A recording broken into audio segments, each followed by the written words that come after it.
What's going on, Bottom Line viewers? It's Mitch here, joined by Dilly Vanilli and Kevol himself. We are here to review the go-home show for WrestleMania 33. Kev is on and live. What's going on, Kev? You know, not much. It's good to be in front of the mic instead of controlling the sound of the mic. You know?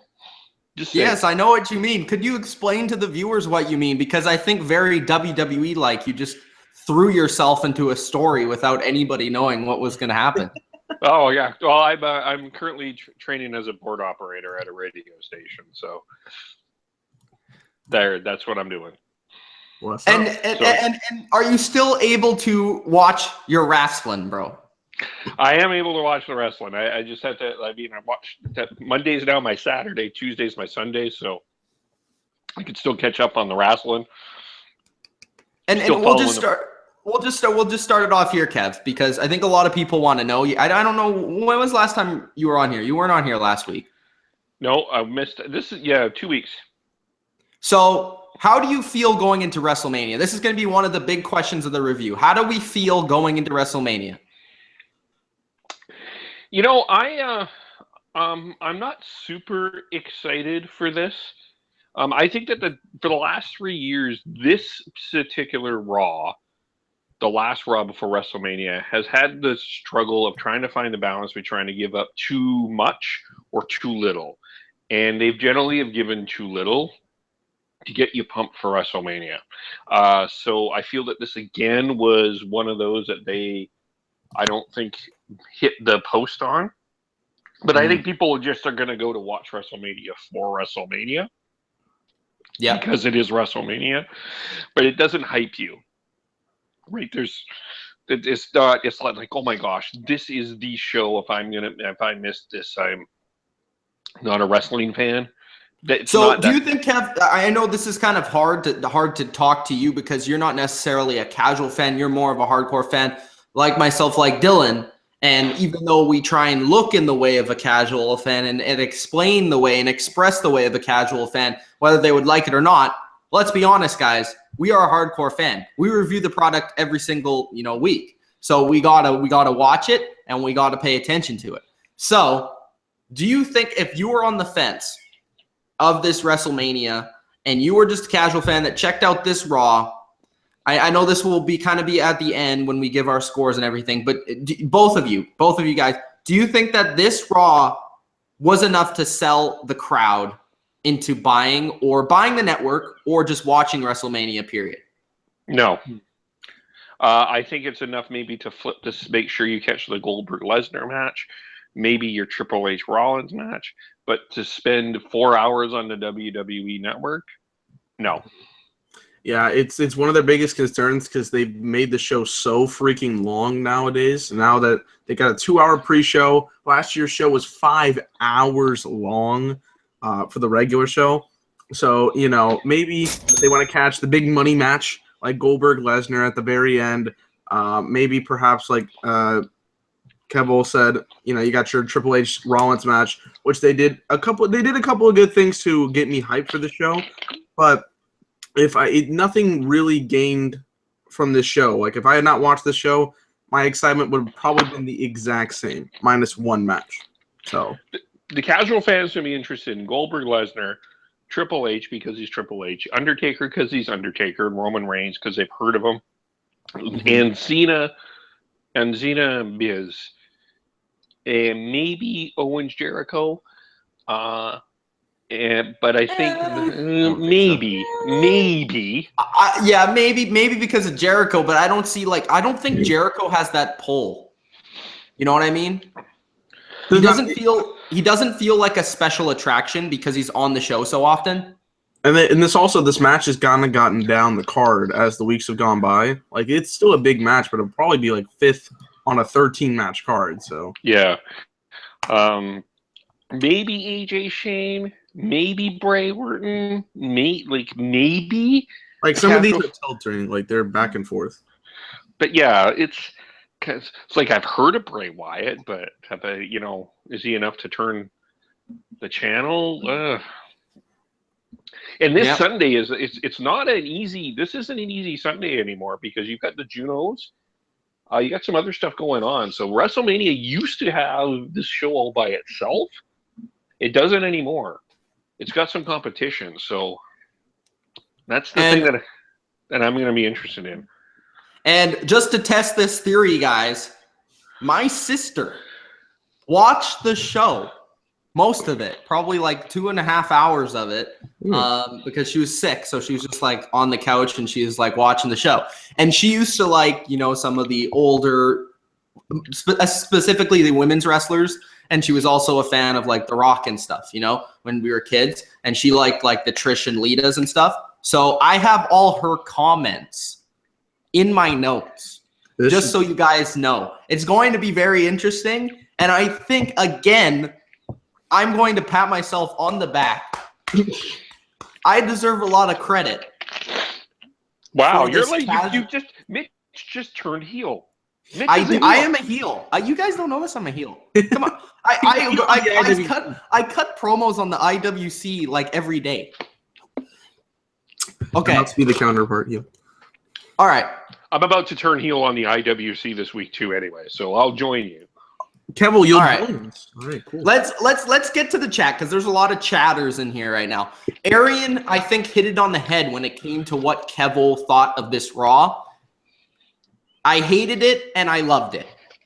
It's fair. He says, the part-timers were the best part of the show. I've been saying that for weeks. CWC, except for Neville, were the worst parts of the show. Also, the women's segment was trash. Oh, it's terrible. It's just awful. I also hated that generic goof won. We'll get into that. Then he talks about LeBron. Arian's going to be upset about my prediction for the Andre the Giant Memorial Battle Royal. Yes, I have one too. Bodo says, where is the NCAA recap? Bodo, I'm going to cut a promo on you right now, bro. We were supposed to do an NCAA recap. You can blame Dilly. You can blame all these guys for not doing one. Because I was sitting here and I was like, okay, guys, let's do one on Monday then, because you can't watch all the games. We can't do it tomorrow. So you know what? We'll just wait for Monday. And then I get to Monday and I'm like, nobody's really going to want to watch a recap the day after. I don't think that, you know, people will be tuning in for it. I don't think it will be a very big draw. So I was like, okay, whatever. We'll just get to the casual fans when we get to the Final Four. So Final Four, we're going to have a preview. Don't worry about it, but we need to deal with Raw right now. AV Gaming says, do you watch Flash? Yes, I watch Flash. It's a good show. I also watch Arrow. I also watch Legends of Tomorrow. But I also watch WWE crap. So we got to get on there. Go on me. Shit. Hey, Aviv, I walk past the Flash. Bodo says, I think paying for wrestling nowadays isn't worth the money. It's not fun. And then he said, typical Pats fan. Yes, I'm a heel. I'm a Pats heel. Look, I had to work. Number one Patriots fan right there, baby. And then Arian says, I'm better than Bailey. Well, I thought that was obvious, guys. Come on. Bro, Bailey's piece of crap. There's 7.8 billion people on this planet. Probably at least 7.99 of them are or 7.79 or whatever are pretty much better than me. Your favorite guy, Dylan. Bret Hart. He's in the chat. What? He says hello. Hi, Bret. Do you have anything to say to Bret? Bret, I will be very appropriate as long as you are appropriate back to me. Hello. You are a viewer of the channel. Okay. But don't comment below you're the best wrestler of all time. Then we'll have some problems. Okay. So let's get into the Raw review because that's why we're all here. A long intro talking about the Flash, talking about NCAA, talking about me being a heel. But that heel is going to continue. I've been watching too many Hollywood Rock promos to not just become a heel. So we're going to continue on with just talking about WrestleMania 33 specifically and the show. But the show opens up kind of interestingly. We see an Undertaker sort of vignette video package, some flashes of the Undertaker in a cemetery and all that stuff. Looked pretty cool. And it was right in the middle of like the now, forever, whatever entrance that they have of all the classic WWE wrestlers. Notice how there's not many that are actually from today's product. But you know, it was cool. It was cool. So going into this, I'm excited for the show. I'm going to WrestleMania. I'm going to Orlando to watch the show. So I got to be excited. Even though Raw sucks on the regular, I got to watch this and I got to be excited. The audience in Philadelphia looked pretty excited. So that was good. The actual sentence I have that I saw on Twitter that really signifies or, you know, expresses my feelings for the show is a lot of filler, not much killer. That is what I'm going with on this Raw. That is good. Let's start off with the Bayley promo, guys. Should we do that? Okay. So this is what I'm thinking, right? So Vince McMahon has a creative meeting. We have WrestleMania on Sunday. How do we start Raw? Because we need to grab the casual audience. We need to grab that audience that's maybe tuning into Raw to see, oh, hey, what's the card for WrestleMania? Maybe I'll like a couple of matches. I heard Brock Lesnar's there. I heard Goldberg's there. I heard The Undertaker is wrestling. Maybe I'll catch WrestleMania this weekend. And if I check out Raw and I like Raw, I'll buy the network for $10 or free or whatever it is and watch it. Can I answer your question? You know? Okay, sure. Go ahead, Dylan. I'm going to do it in a Byron Saxon voice. Well, it's the wacky inflatable arm flailing tube-man. Woo! That's how we'll start off a 3-hour episode of Raw to get casual viewers with Byron Saxton, who I swear to God is a 5-year-old, just making comments about how Bayley is the greatest and wacky inflatable arm flailing tube-man. Yay! Cheers! I'm going to kill myself. Yes. So we start the show off with Bayley, and I say, I have in my notes right here, WTF. Okay, why are we starting off the go-home show to WrestleMania 33 with Bayley and the women? Can anybody explain to me that? I know that Kev is a big defender of the women. So do you have anything to tell us to, you know, signify, tell us why this happened? Why did this happen, Kev? Well, because you know that Goldberg and Lesnar is going to be your last segment. Okay. You know Roman and Taker and Triple H and Rollins are going to be in the top of one of your other 2 hours. Can I pause you right there? We have 3 hours. The beginning of the show and the end of the show are the most important parts of the show. Why don't you have one of those 3 feuds, not just 2, not just 1, 3 feuds, start the show? You could have had Triple H and Seth Rollins in this exact same spot, and it would not have made a difference. Like it would have made. I don't know if I would have started with Triple H or Rollins. I don't know if I would have started with Roman and Taker.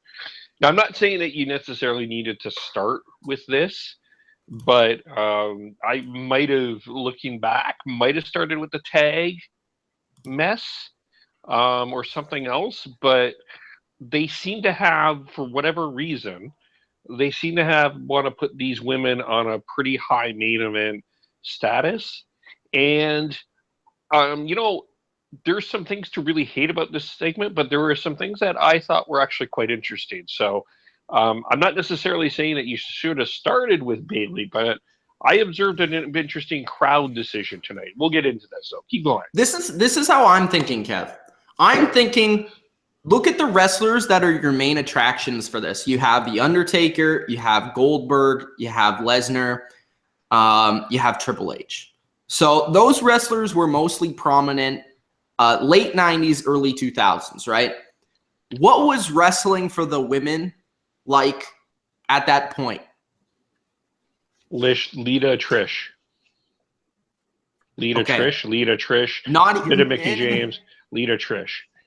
Not even. Like Oh, late 90s? Oh, we got to talk about the win. Late 90s, like nothing, really. Like nothing. Sable. And then after that... yeah, you're right about Sable. But Sable was probably one of the biggest faces in the company that people forget. Oh, yeah, she was. But she wasn't necessarily a wrestler, though.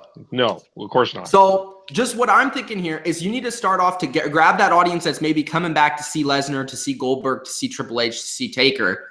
You need to hit them with a bang. Hit them with one of these guys at the beginning so that they stick around to the show and they try and, you know, they you get them into the show so that they continue to watch. That's all I'm saying. Well, you know what they should have started with, really looking back, what they should have started with is what they started with last week.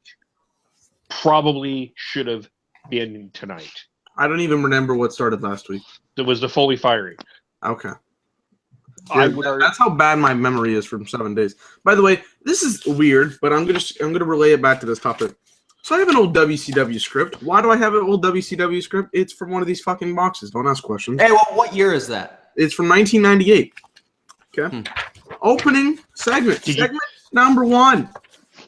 Eric. Hey, thank you for bringing this up. Okay, let's see what they did. Okay, so opening segment, Eric Bischoff talks about the status of WCW, and who shows up? None other than Hulk Hogan himself.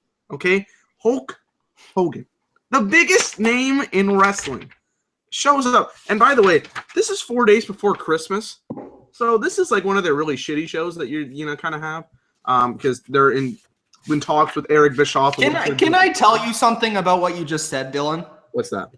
There were no shows that they didn't try 110%. Mm-hmm. Absolutely. I don't care if it was Christmas. I don't care if it was the opening day of Monday Night Football. I don't care if it was, a presidential election. I don't care what it was. They tried 100%. Every show. That's absolutely correct. Yeah, this show has been resting on the fact that it's Raw and we've talked about this for a while.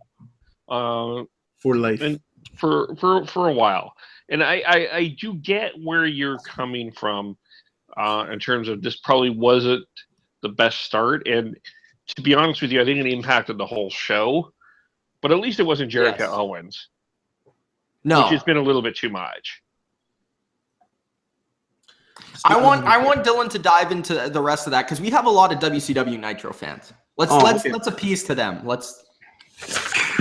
We'll read the whole script out for you. I might bring this to Mania. So this is basically Eric Bischoff. He's angry about everything that's going on in WCW. NWO is still taking it over. Hulk Hogan, he just recently is taking events of the previous Starrcade where Goldberg lost for the first time. So they're like, oh, it's unethical how he lost. So Goldberg or Hogan is about to set up his rematch with Kevin Nash a couple of weeks from now on Nitro for the World Heavyweight title. Kevin Nash, Hulk Hogan, Eric Bischoff. How can you get better?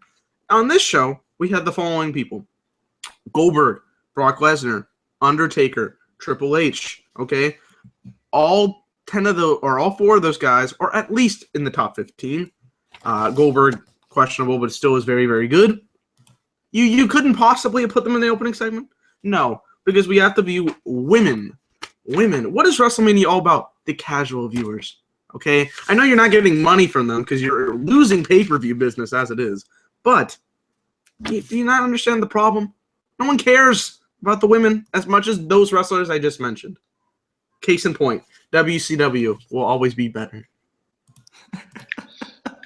Well, I mean, you got the problem with tonight specifically, and where the last two maybe were better than tonight is they did, when they get into this, we're gonna have one segment of this and one segment of this and one segment, and they're not building to anything. Yes, that's where this struggles. Let's look at. Can you tell me this, Kev? What feud on this show had you hooked from the beginning of the show to the end of the show? Was there any thread in this entire show? Oh, no, there wasn't. No. Like last week with the Miz Xena, the Total Bellas. SmackDown at least does that. Yeah, Miz, that they built to something, right? Even the AJ Shane thing, they built to something. Their stories build to something, and they don't do that on Raw. When they don't do that on Raw, it's not as good of a show. Especially with 3 hours. Yeah, exactly. You need to give something to the viewers to tune into all of the 3 freaking hours that you got. Other than Cruiserweight match 1, Cruiserweight match 2, anyways. Hey, by the way, on the same Nitro, Eric Bischoff interviewed the 4 Horsemen. How can you get better than that? That was a great throw. All right. Let's get to this Bayley promo, guys. So Bayley talks about ordering WrestleMania as a kid. Again, Bayley is a fan. She is not a wrestler. She is a fan. Charlotte then comes out. She interrupts. She says that she, that she just keeps talking about Sasha. Bayley's in the ring, but she's talking about Sasha. So Charlotte says that the boss has made you her pawn. And when I beat Sasha, she was out of the picture. But she found her way back in because of you. Because you're naive. You're a fangirl in a women's world. I like that line. But other than that, I mean, this could screw off. So she then says, if it weren't for Sasha, I would be women's champion, not you. Charlotte then shows a tweet of Sasha Banks from like 2013 and her in NXT, which I thought was a nice touch. It was something a little different. We get some CM Punk chants, of course. We're in Philadelphia. So then the story continues, and what Charlotte's trying to build to here is that there's a stabbing in the back in the process. She is giving you a spoiler of what is to come. Sasha is going to stab Bayley in the back at some point or another. And then we get Sasha coming out. So I have a couple of things to talk about here. 1, is Sasha wearing a wig? 2, did Sasha just dye her hair, or is she wearing a wig? 3, does this make Sasha more or less attractive? Go. Makes her less attractive. Unnatural hair is different, but purple is like fucking weird. Although her ass is nice. So, by the way, she plug. We'll be talking about this topic at the end of the show. I'll preview roundtable discussion. So, stay tuned for that. Did you just see what Dylan just did there? Kev, what did Dylan just do? Dylan gave you a tease. Okay. All right. I was just wondering. Little tease. Okay. What do you think about that, Kev? So I thought I wasn't. Sasha's attractive. I've always thought Sasha's attractive, and I don't care about the purple hair. What I did find interesting, though, to be nerdy, is the crowd booed Charlotte, but they cheered Sasha. Sasha got the biggest pop of the 4 tonight. Yeah, she did. 4 women. She got the biggest pop, which I thought was really interesting. Bayley is not over as you would think. No, they're forcing that stereotype where she's better at chasing the championship than being champion. That's just how I feel. And all 4 of these women are just. Do we not all agree that Bayley should have never won this title? She should have won it at Mania. Yeah, it was going to be the whole thing up. Should have been for sure. It just doesn't feel important anymore. It would have felt a lot more important if Charlotte was still champion. Mm-hmm. Well, last year, you remember, of course, me and Mitch were at the show. They had the new crowning of the women's championship. Instead of the Divas title, they made it this. So they could have had one big moment there. And then this year, Bayley, the upcomer, finally getting the title at Mania would have been a big, important moment. People would have looked back on it. But no, WWE doesn't know the word patience and just decided, free television. Here you go. Championship. What the fuck? Okay. I don't get that. So Nia Jaxx comes in, and she's not like most girls, in case you didn't know. She comes in, and then she attacks, Sasha attacks Charlotte. Bayley attacks Nia. Charlotte and Nia versus Sasha and Bayley. This is where my sister's comments start coming in. Right after the commercial break, she's like, why is this a match? She's like, they just fought. Why are they wrestling now? I was like, I don't know. I can't explain it. It is a Teddy Long match, playa. We just gonna make matches tag team. So and the thing about it is they never explained before the segment that they were gonna have a match after this. At the end when they were fighting, Michael Cole's like, oh yeah, tag team match after this. They apparently announced it on the website that they were gonna have the match. How are casuals supposed to look at the website? And this match sucked ass. This match was terrible. And it was way too long. It was way too long. It was just weak. I mean, it was what was it? It was Christy Hemme, Trish Stratus. Well, at least they had something to offer. By the way, that's coming out soon, hopefully. Yes, hopefully, eventually. YouTube is really trying hard not to let us shine, but that's okay. They don't want no. Then her next comment was, "She is fat." Talking about Nia. Then she talked about Charlotte, and she said, "Why is she yelling?" Is none of this relevant? Okay, Bailey wins with the, is it Bailey to belly, belly to belly, whatever the belly. Okay, Bailey to belly. It was a decent ending. Nia was so slow. I swear to God, it was like Undertaker's entrance. It took her like 10 minutes to get into the ring. Like at the end of the match, when she like ran into the ring, it took her forever. At the end of the match, she hit the big moves on all three. I could not care less. It was terrible. Like, I have nothing else to say. I have some bad news for you, folks. It was bad. I have some bad news for you. What's that? I think Nia is going to win this match. Hell no. I don't. I think this elimination match was set up just so she could leave early. I think that was their reason for it. I think she's going to win it. That's a terrible booking decision. Okay. But I just why? Let's ask the question why. I just have this bad feeling like I think that they realized how bad that they wrecked this triple threat. That the only way to go now is you can't put it on Charlotte, you can't put it on Sasha. There's only one option, and she hasn't won the belt yet. She's the only one of the four that hasn't won it. Well, she isn't like most girls, so that's very true. She could win the title, then she is not like most girls. So, wouldn't you want her to lose the match because she's not like most girls? She needs to remain like most girls. She needs to be. I'm telling you, I know that Mitch, you walked out last time I was on, and I made this suggestion, but I'm going to actually seriously stand by this.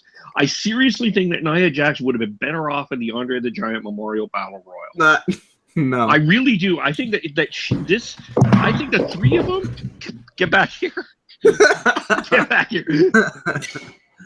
And the reason I just think that she's going to slow this match down.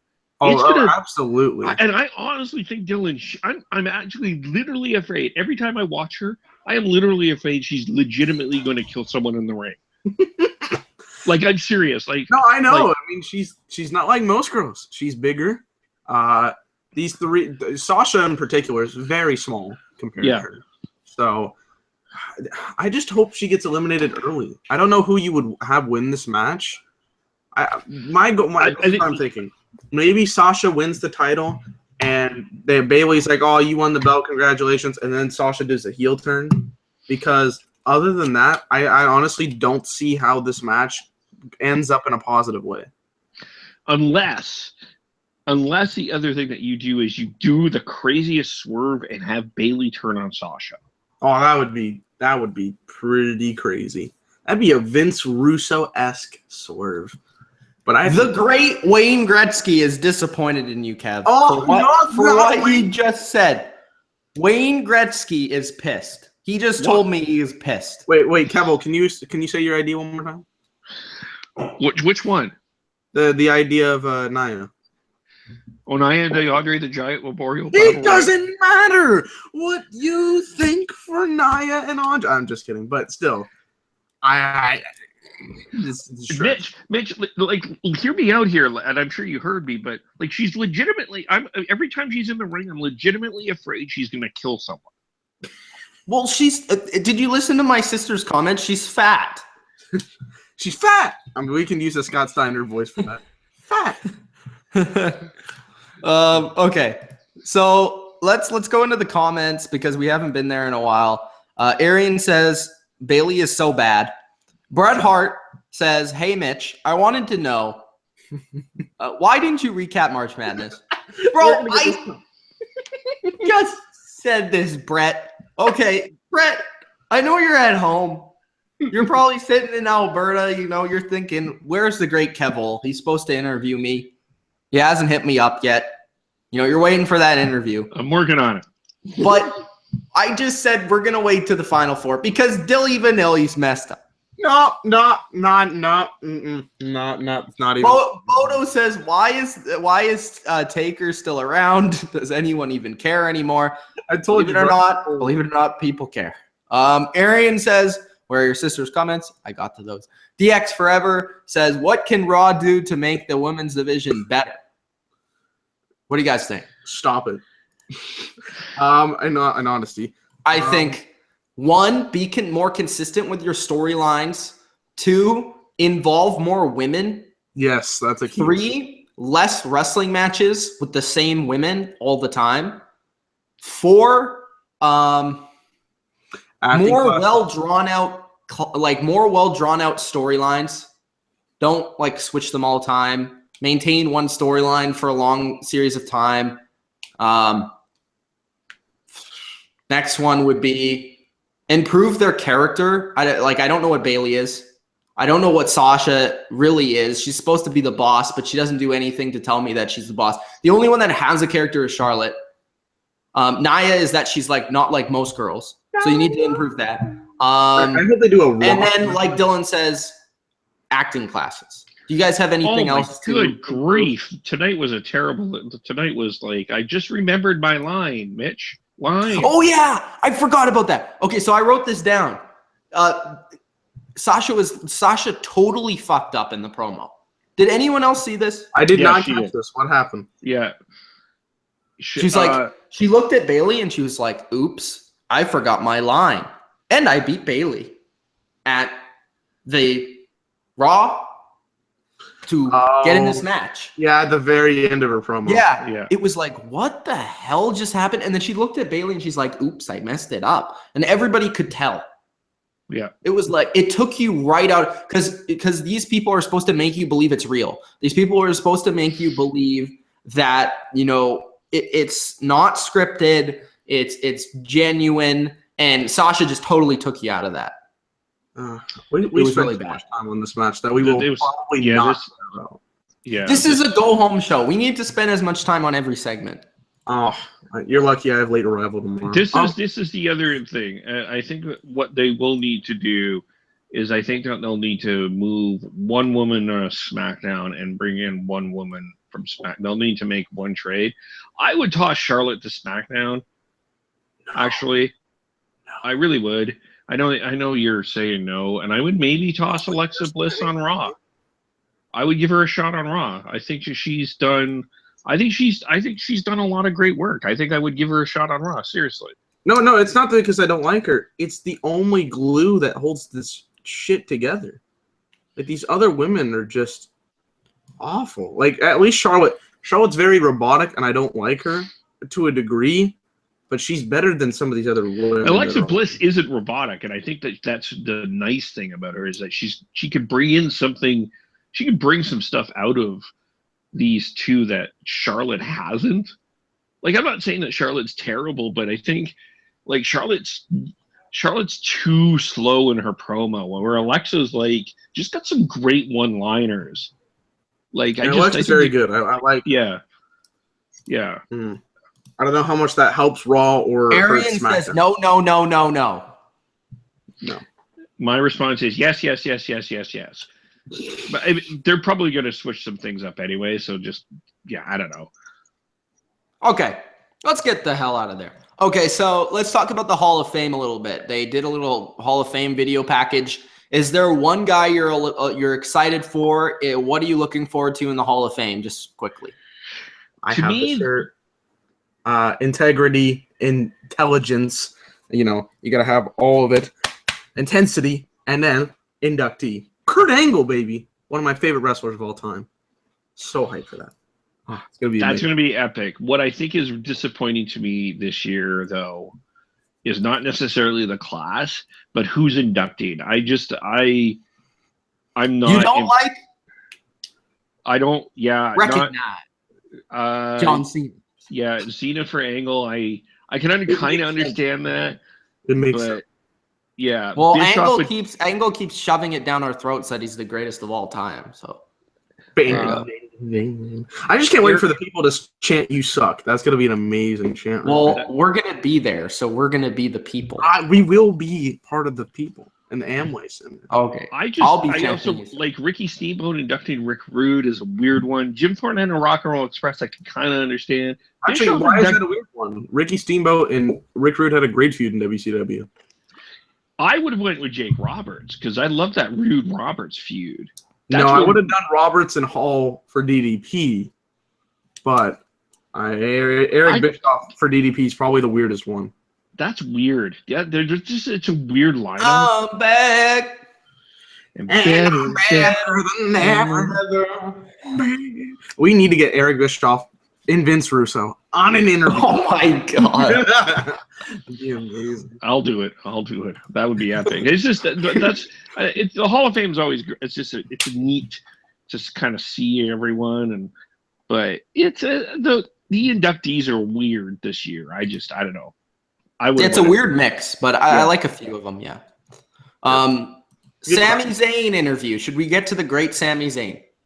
Well, here's one guy that ain't gonna be in the Hall of Fame. Sure. Oh, well, first off, I do have to remind you, Dylan, that Sami Zayn said that he should be facing Goldberg. That is a fat on the part of Sami Zayn. I'm just reminding you that he said that. So obviously he thinks he's going to be in the Hall of Fame because he thinks he should be facing Goldberg. So I'm just So Sami says that he's honoring the legacy of Mick Foley. He's going to try and join the Andre the Giant Battle Royal, and he's going to dedicate. He's joining the Andre the Giant Battle Royal. He's not trying to join. He's not trying. He's going to join, but he's not allowed because Stephanie comes, and Stephanie says you need to face your friend, your old friend, Kevin Owens, for the 797th time on WWE Raw later tonight to get it. The twist that I did like was when Stephanie said, if you don't win, you're fired. I like that. I hated it. I loved it because I hated it. It puts some actual consequence on the match. Because I don't want to see Kevin Owens versus Sami Zayn unless something is going to happen. Why do you hate the segment? Or why did you hate that stipulation? Okay, well, first of all, a couple of things here. What the hell did they did they mess this up? Because they called this the Andre the Giant Memorial and forgot Battle Royal. Sammy must have forgot what he was trying to enter. Who knows? The guy is crap.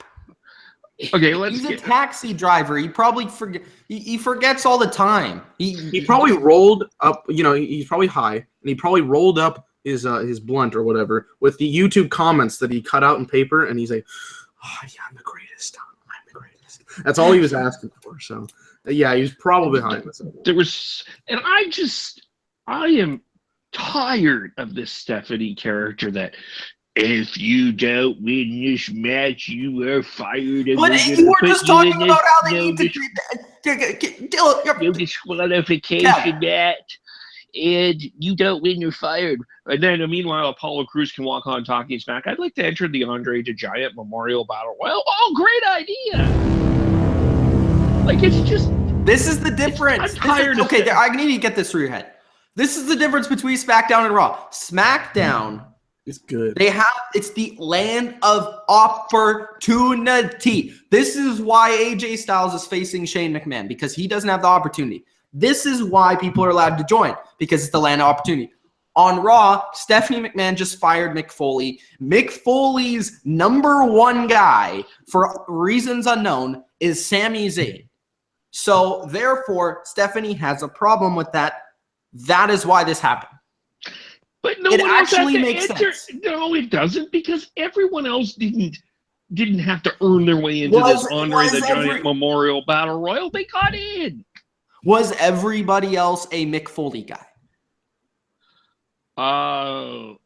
Most people were probably not. No, but I haven't seen Bo Dallas in 6,342 weeks.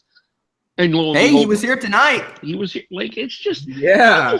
I'm just tired of this Steph. This Steph gimmick of, like, if you're not You don't do this, you're fired. And That's fine. She's done this character for 20 years. Do you realize She's also this? done Triple H for 20 years. Well, that's an entire, like, get the drum roll out there. I'm just tired of it. I'm tired of her playing this character. I just need to, I understand where you're coming from. I understand that the match needs consequence. I get it. I'm really just tired of Steph playing this character. I need Stephanie McMahon to do something else. I really do. Okay. But can you not admit that it made sense? No, because I got just so annoyed by Stephanie doing this. I knew Stephanie would be like, oh, here comes Steph. I counted it down in my head. 1, 2, 3. There's Steph. Oh, I bet you Sami Zayn's going to get into a ridiculous match, and if he doesn't win, he's not going to. I just got tired. I got tired. I was just like, it's too much. Too much. All right. Okay, let's move on to what I think is too much. Too much cruiserweights. We have Austin Aries versus Noam Dar. When's the last time we saw Noam Dar? I was just too much looking at Alicia Fox in the segment. So can I just say that Alicia Fox? You were Dylan. Mm-hmm. We saw Alicia Fox after WrestleMania 32. Am I correct? Yes. Yeah. So I wanted to see if we see her again. That would be great. Because that was really random too. Like she was like trying to leave back through a crowd of people, like right after the show.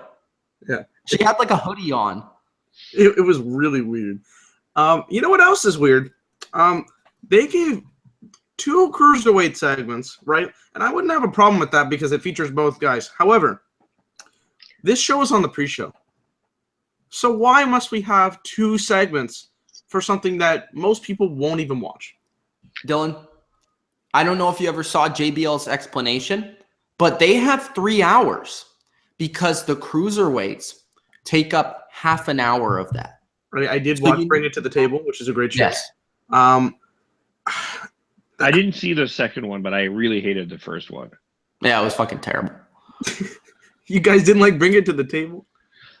It was so scripted. It was scripted and insulting to the audience. Can I tell you something that my sister said about this segment? Oh, I can't wait to hear this. Austin Aries, Noam Dar, and Neville came out, and she said, why do they all look the same? 205. That's all I got. Most exciting hour on television, people. Cruiserweights, they all wear underwear. And I don't know. This is where Neville was probably this was one of his weakest things. I've never generally I've liked Neville, but him on commentary was terrible tonight. I don't know. Not a good idea. Was it not a good idea? Especially pairing him with Mr. Saxton, who is like 9 years old and. I missed him being off cruiserweight commentary because Austin Aries was there for a while. And now that Aries is back in wrestling, he's now the commentator. So during this match, Neville, in promos, he can be different, but he says the same shit over and over again in this segment. And I'm like... Because they don't give him anything. I know that, but he's got to come up with something here, though, Mitch himself. He's got to think this through. I know that, but they don't... What have they given him since day one? They've given him King of the Cruiserweights. That's it. Pardon me, King. This segment... Oh, God. It's not even on the fucking show, which is fine, but don't promote 2 segments of my time to waste for it. Mike Beck said this would be the best match of WrestleMania. Mike, we're buddies. We're good friends. You're a mark. Please. Please. No, he's a Mike. He's a Mike. Hold on. Let me just say this though. If you gave this match legitimate time, I actually might agree with Mike. But they're not going to get the time. It's in a really bad. It's going to be fine, but it's going to be the best match of WrestleMania. No, because they won't give it the time that it. If you give this match time, they can go. Okay, let's just put it this way, Kev. Will you be remembering Austin Aries versus Neville? After tonight, I don't care about this match. And we'll get into I haven't cared about this match at all. I don't care about the cruiserweight division. It's trash. I like Neville. He's a good wrestler, but it sucks. These two have been the highlights of the cruiserweight division until tonight, and we're going to get into that in a little bit. I'm not really digging Austin Aries, guys. I kind of like him, but the more I watch him in the WWE and in the cruiserweights, I don't like him more and more. I don't know what it is. Baby face. That might be it. Heel. He is a legitimate heel. He is a better heel. He's a way better heel. That might be it. But the more I see him in this cruiserweight division, the less I like him. Okay, let's continue on. Seth Rollins is here. So they show a little bit of Seth Rollins. That was the one thing they showed. All right. Continuing on, we see Undertaker and a cemetery. Cool. Okay, then we get into the Seth Rollins and Triple H contract signing. Rollins comes out with a crutch. He says, Triple H, let's get this done. He's in the middle of the ring. He's at the desk, and he's like, we got 2 chairs. Let's get this done. So Rollins is wearing a Slayer shirt, as you may notice. I need to check that out. Probably won't buy it because I'm not a huge Rollins fan, as I've said before. But it looks pretty cool. Yeah. But I will give Rollins credit for what happens in this. So Triple H says you will sit down in this chair and sign it. Basically what he's saying is no shenanigans. Just sign the damn sheet. Sit in the chair. And I didn't really understand what was happening. Why didn't Rollins just sit in the chair? He was why did he make a big baby? He just wanted this match to happen. And then Triple H is like, sit down or this match ain't going to happen. He sits down. He's like, good boy. I actually like that touch. That was nice. It was good by Triple H, but like, I don't understand why Rollins wouldn't just sit down. I don't get it. He's defying the king, Mitch. Okay. He wants to sign it now. So Triple H says you'll have to give up all rights when you enter this match, just so you know. He says he's going to take that crutch and he's going to keep going until he destroys what he created. Triple H says that Rollins has a dilemma. He this generation, they think success is evil. They think, that if you're a millionaire, you're an evil person. If you're a billionaire, you're an evil person, all this stuff. What it is pathetic jealousy. Who has time for sleep? I'd rather eat well than sleep well. Live the good life, Seth Rollins. So Triple H continues to carry this feud. Continuing on. He then says, you have one shot at life and screw everybody else. He then says that the one-legged man in an ass-kicking contest is you. Nobody has ever won being the one-legged man in an ass-kicking contest, and you won't be the first. Rollins says that going against Vince McMahon. Anyways, Rollins says, I remembered that actually. I thought about that too. Rollins says that this is the same line of bullcrap I bought into 3 years ago. When you are out rehabbing, you gain perspective. I was proud of myself before I met you. What did I give up for that? It's not about Mania. It's not about money. It's not about fame. It's about redemption. I gave up everything to stand next to you. I gave up my friends. I gave up everything to stand next to you. At WrestleMania, you better have a stretcher out there because nothing is going to stop me from tearing you apart. So basically he says he's going to get back what he wants. He's getting back Seth freaking Rollins. Triple H hits the bad knee. He's pissed at this point about what Rollins said. Rollins catches Hunter with a kick. Triple H continuously goes to the knee. Pedigree is countered. He throws him over the top rope. Rollins then hits Triple H with a crutch, and then that's that. So basically, from this promo, I think Triple H has pretty much carried this entire feud. I mean, from beginning to end, Triple H has been spectacular on the mic. He was again in this promo, and it just goes to show you the difference between Triple H and Rollins. I mean, guys, I'll say it again, and I know the IWC is going to be on me leaving these hate comments, but I'm a heel, damn it.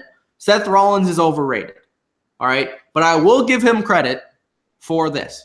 I liked what they wrote for him in this segment. I liked how he executed as well. I liked the rehab thing. I like, you know, how he's going off this story about you gain perspective when you're in rehab. He's changed his ways. He wants to be a better person, and you know, Triple H isn't a good person. He no longer wants to stand by Triple H because he's not a good person. It's very believable. I like it a lot, and I think it brings some sort of a real life element into it. So I think it was a good overall promo. It was another contract signing that we've seen millions of times, but I thought both guys delivered a good promo, and I was intrigued in it, and I was into it. And I'm more intrigued into the match because of it. So that's the number one goal. What did you guys think of this promo? Thought this was really, really good. This is one of the feuds that they hit the nail on the mark right here.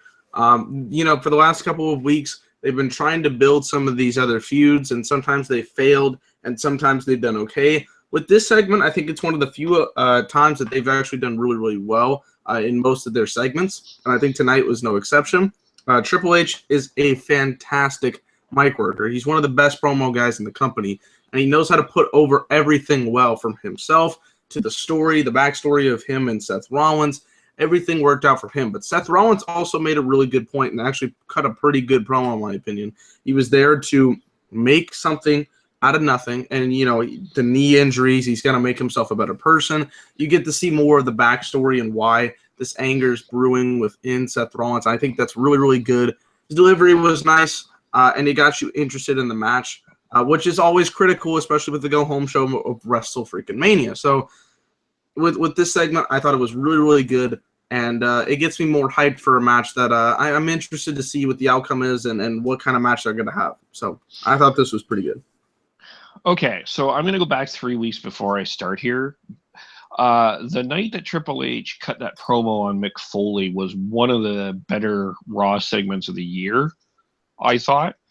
And that whole beat down of Seth Rollins, it was really well done. Last week, I wasn't as enamored as maybe other people with Triple H's promo. I just felt like I felt like he was trying to give people life lessons and kind of talking down, as opposed to talking to. He was talking down to the audience, and not in a good heel way, but in just a very condescending way. I'm not as enamored as you guys with this one. Here's a couple of things why. And I'm gonna is Triple H, I am not one of those people that hated a Triple H promo. I think he's a fairly good mic worker, and I think generally actually underrated in his mic work. I mean, I know that a lot of people don't like it, but I have not been. I'm not one of them. I think that Seth Rollins is being too much Shawn Michaels. And trying to be this, I'm a good person, I'm trying to redeem myself. That wasn't his motivation to get into this match. His motivation was to take down the King. So I was lost and was confused by where Seth was going tonight, because his last promos for the last 4 months was taking down the King. His shirt is the King Slayer. So where this redemption thing came from seemed to me actually more out of left field than it did into actually what he was talking about. So I was a little bit confused, and I don't think that this was a great Seth Rollins promo. The stuff after that, the match stuff, I think got me more interested in the match than the actual promo stuff. But I don't know. I'm not a fan of Seth Rollins promo. I think it's overrated. And his promo work, you mean? Yeah, his promo work is overrated. Oh yeah, I don't think it's very good either. But I thought that this is the best one that he's had in a while. I wasn't in it. I felt like it was too much. It's taken me back to Triple H Shawn Michaels. Not Triple H, Seth Rollins. I think they're trying to make this guy into a Shawn Michaels. Well, and it's funny because they're also having a non-sanctioned match. Yeah. I don't know. I'm not in love with this as much as everyone else may have been. I'm not in love with it, but I thought it did a better job of getting me intrigued to the match. I think the stuff after the promo got me more interested in the match than the actual promo part. I think just that they're like going to how work it together actually really feels. well. I just like how it feels like they're actually like pissed at each other. Because in a lot of the other feuds, we don't see that. But this one, more than probably any other, it seems like they genuinely dislike each other. Mm-hmm. You know what I mean? That's what I like about it. It wants me to see them beat the crap out of each other. That's because Triple H is one of the best heels of all time, and you can do nothing but it's Triple H. I'm saying that Triple H is one of the best heels of all time. I'd put him up there. He might be like a top 3 heel of all time. He might be one of my favorite heels of all time too. So I'm just saying, like, Triple H has carried this, but Rollins, I think, as of late, has done a better job of, going back and forth with him, holding his own. It's kind of there. It's just not there. Like, it's just not there for me. I'm sorry. I just, like, especially for the last 4 months, he's like, remember that promo with Stephanie McMahon where he says, "I'm here to take down the king"? I will say this, though, Kev. I did expect more. When this feud started, I thought it was going to be the feud of this year, and I just didn't get that from it. Yeah. I haven't got that from it. I felt like the more the year has gone on, the less important it's been. It's gone down. Like, it used to be the number 1 feud, and then it's and so fan reception, the popularity, and the momentum of Seth Rollins. I feel like Seth Rollins' name, when he was champion, was future star of the company. Now he's dropped to, okay, he's borderline main event. They're trying to make him something, but is he really that? We're not sure. He needs to reprove himself. He's back before WrestleMania 31 territory for me. Fair. You know what, actually, and I agree with you. And I'll be in the minority, I think, saying this, but I think Triple H should go over in this match.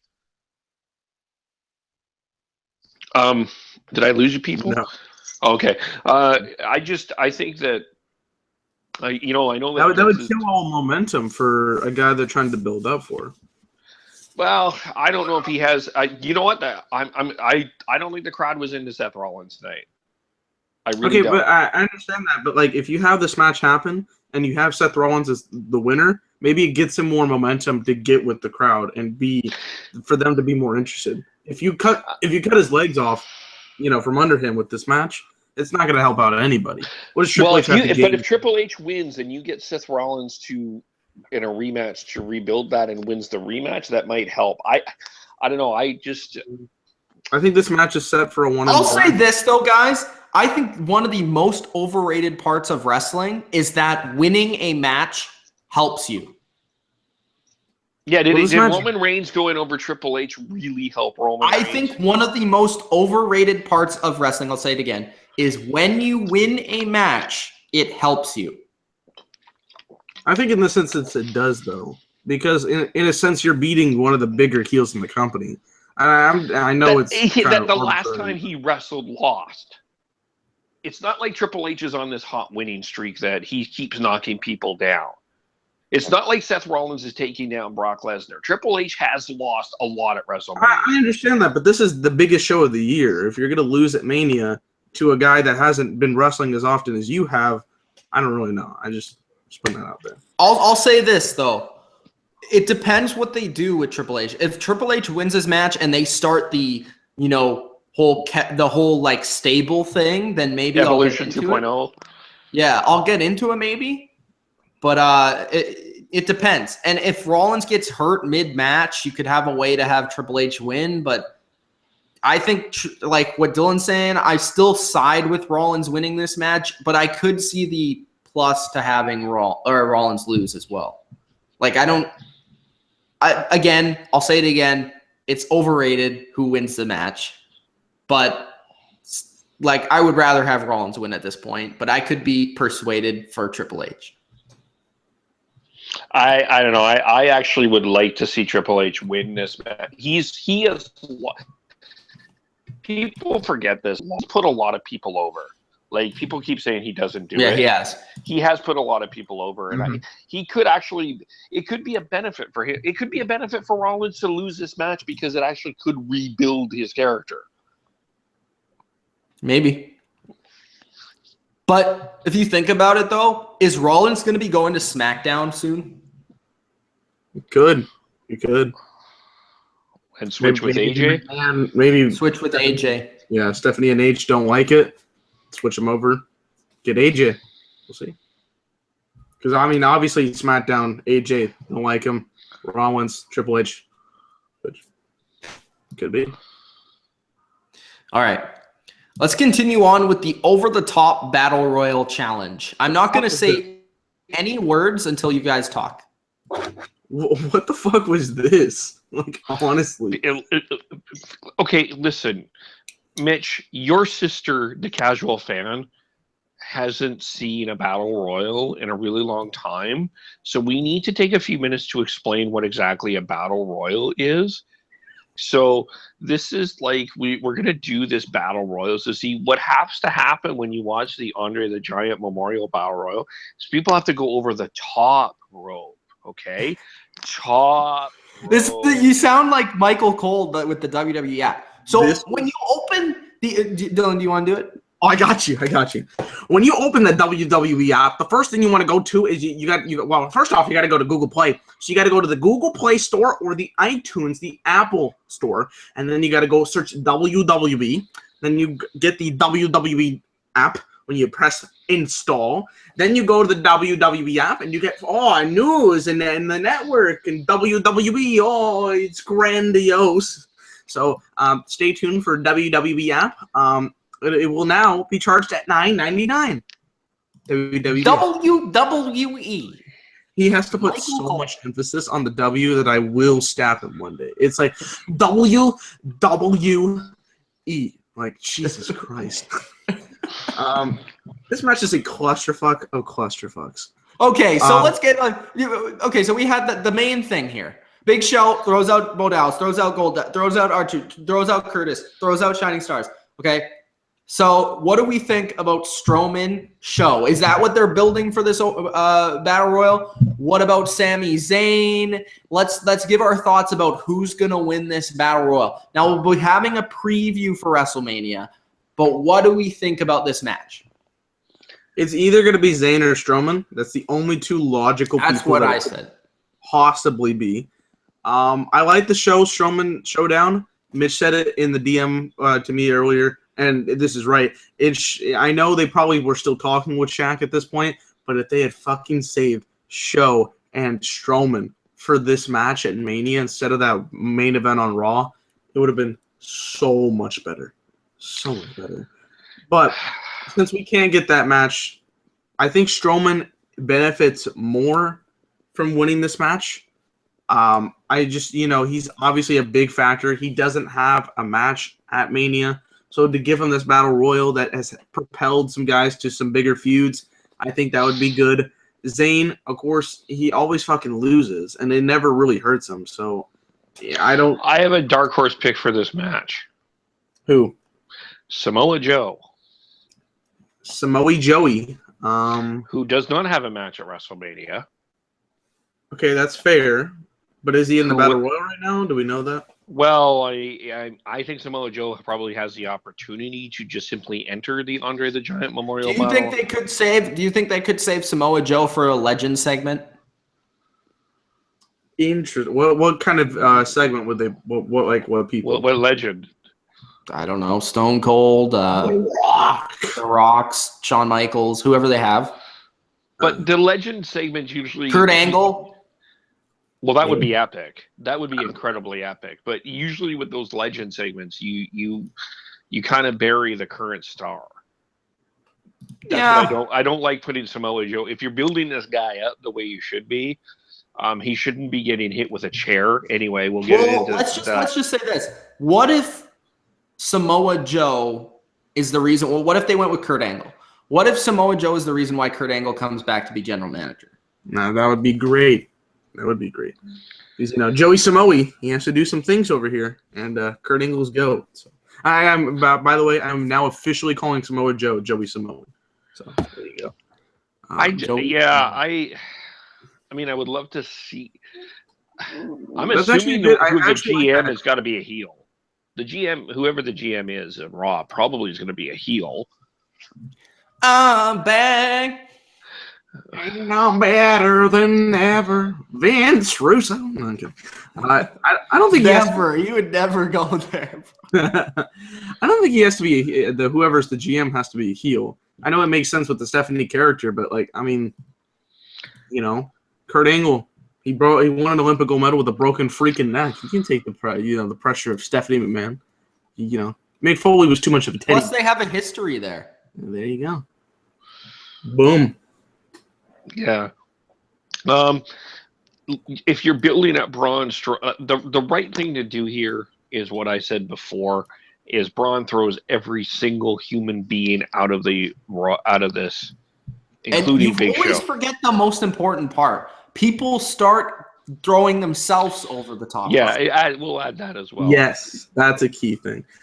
Bret Hart in the comments. I would let me know, my fans here on the Bottom Line View. Do you want to see Bret Hart versus Samoa Joe? No, I'd rather have my left nut cut off than watch Bret Hart versus Samoa Joe. I'm just saying. But anyways, Braun Strowman needs to win the. You'd rather have your left nut. Wow. Okay, so it's either going to be Braun. Where does he say this? I don't see this. It was on the second to last comment. That's what I have it here. Maybe mine hasn't updated. I don't know. Maybe refresh it.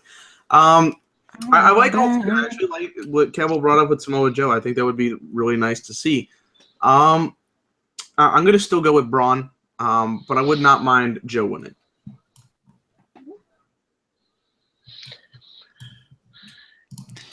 All right, let's continue on. We have the club interview, and all I put is they suck.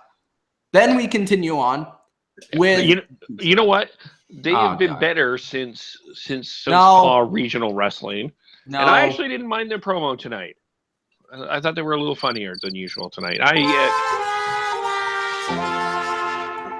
The club might be Mitch's most hated people on this roster. They're fucking terrible. I don't understand what they had that made anybody say these guys were good. Mitch. Japan. That's what they are, man. I'm sorry. Japanese wives.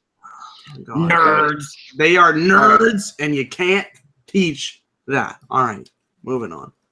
Okay, so we have Roman Reigns and an interview, and the great Charlie Caruso is all over this show. Great.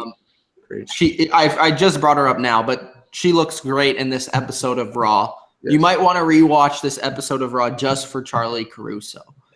But she had an interview with Roman Reigns, and he said, basically, to sum it up, I don't believe in dead men. I'm going to go out there, and I'm going to discuss what's going to happen at WrestleMania. Mm-hmm. So, interesting. We got Roman Reigns later on teasing what's going to happen. Mm-hmm. Then we have a New Day race up the steps of Philadelphia, where Rocky ran up the steps. This is a disgrace to Rocky and everything Rocky has ever made. Yeah, Rocky is like one of, if not my favorite movie of all time, and that was just hard to watch. But I thought it was kind of funny at the end. It's kind of yeah, but whatever. New Day's not terrible because they actually have some kind of what's the word? It's really bad. But their chemistry together makes it a little okay sometimes. Yeah, because it depends. Friends, so yeah, it's not like Sheamus, Cesaro, you don't know each other. Here you go. It's more like people put in really bad situations that they try and make good. You know what I mean? Fair enough. Okay. Then we have a Sheamus and Cesaro interview, and I swear to God, they had no idea what they were talking about. It was so bad. It was just like, okay, let's talk until they hit us. So the club hit them with the ladder, and for some reason it was a ladder, and for some reason ladders were in backstage area. So ladders are being thrown around. Somebody got hit on the side into a bunch of boxes that looked like it actually hurt.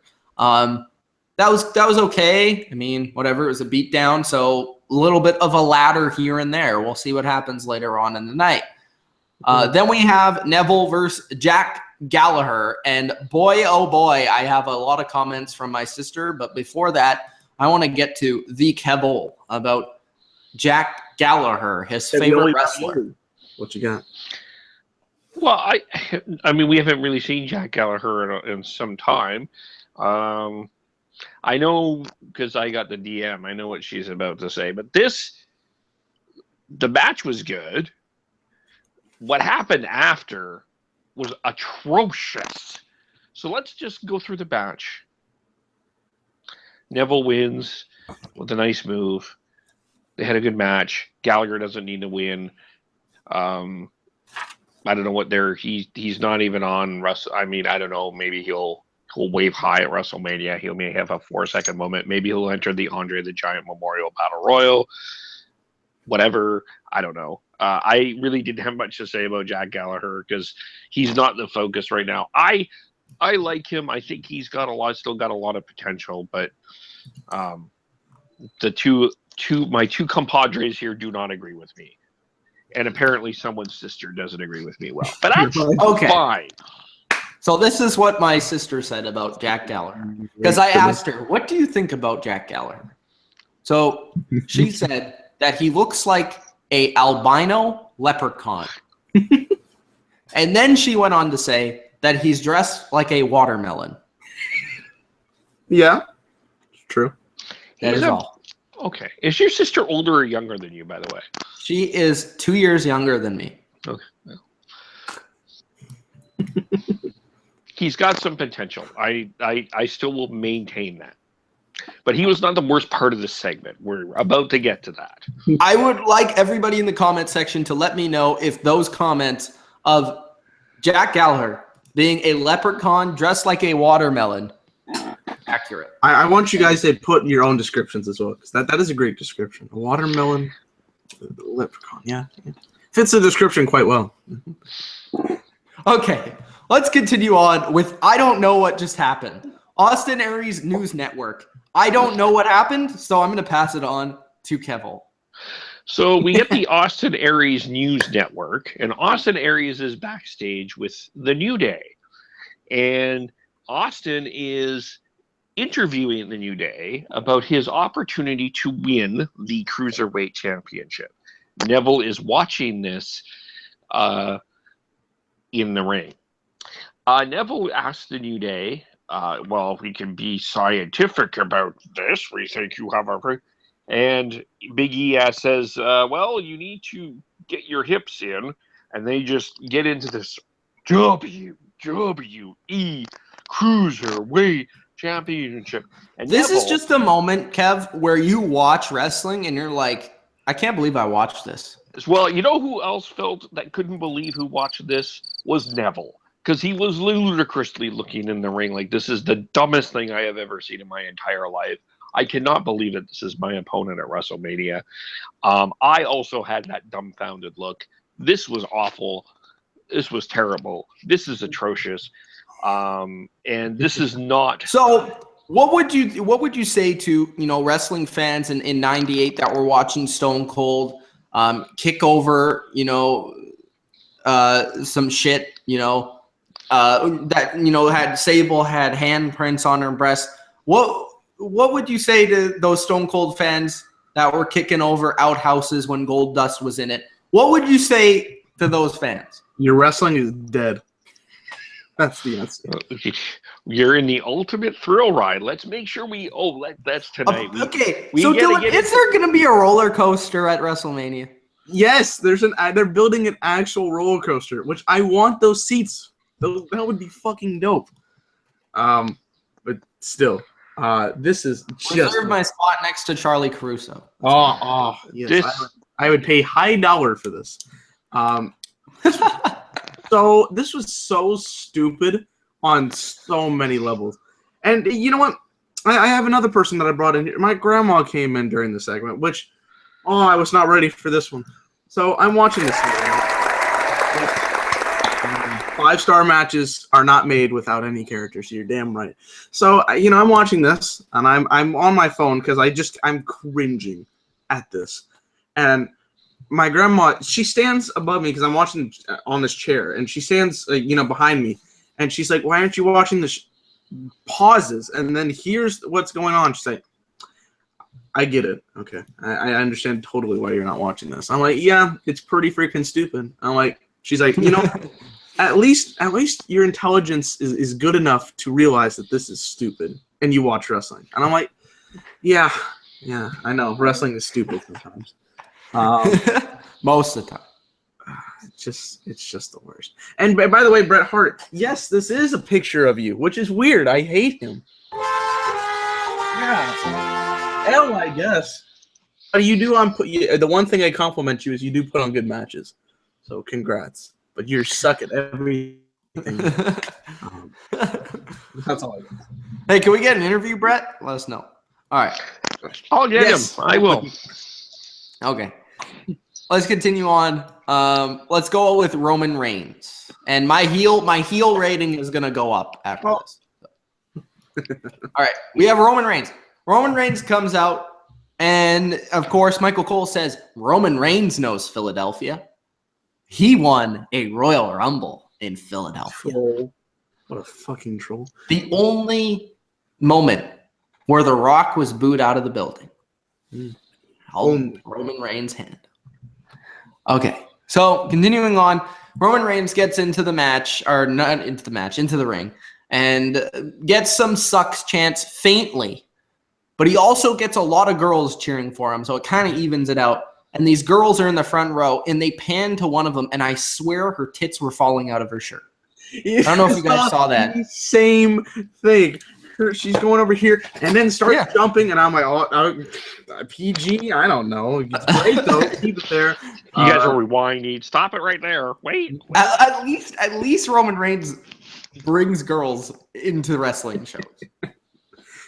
Okay? Very needed. Much needed. All right. So Roman, it says that in 2015, he won the Royal Rumble match. He then went on to headline WrestleMania twice. And I like the conviction that he said it with. I like the way that he said it. He almost said it like a heel, or he said it in the way like, I'm better than you. This was That's how he said it. He was like, I won the Royal Rumble match in 2015. Very sure of himself, very confident. And he said, I headlined WrestleMania twice. And now this year, I faced The Undertaker. Basically, talking about his accomplishments. He then says, I'm going to put the dead man down. And with all due respect, he says, I don't care who you are. This is my time now. This right here, this is my house. This is my yard. I really like that. Roman Reigns did a great job of selling it, had very basic things to say. He said, I don't care for John Cena. I don't care who you are. This is my time. This is my yard. I really like that. It's a very basic build-up. It's Undertaker. He was the man that was his yard. Now Roman's trying to take the yard. It's a fight over the yard. And we don't know if it's Paige's yard. We don't know whose yard it is. Somebody's mowing the lawn somewhere. But,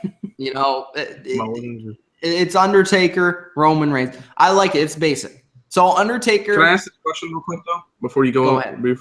Go ahead. Why the fuck is this not a buried alive match? I don't understand. Yeah, I know. I wish that they would make it one because it would make a lot of sense, especially if it was Undertaker's last match. And especially, that's one. And especially considering what we saw from Taker minutes after, I'm like, do you not see the pieces together? Like, you have this promo in the cemetery of him digging. Like, oh my God. Okay. Continue, because that made absolutely no sense.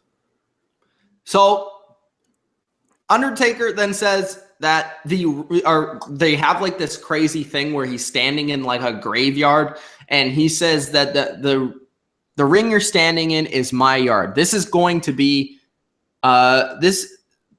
What does he say? This is going to be. Oh, he then says. Final wrestling. He says, you live by the words one versus all. So I have an isolated section for you. from all my other souls in my collection. At WrestleMania, the Roman Empire will fall.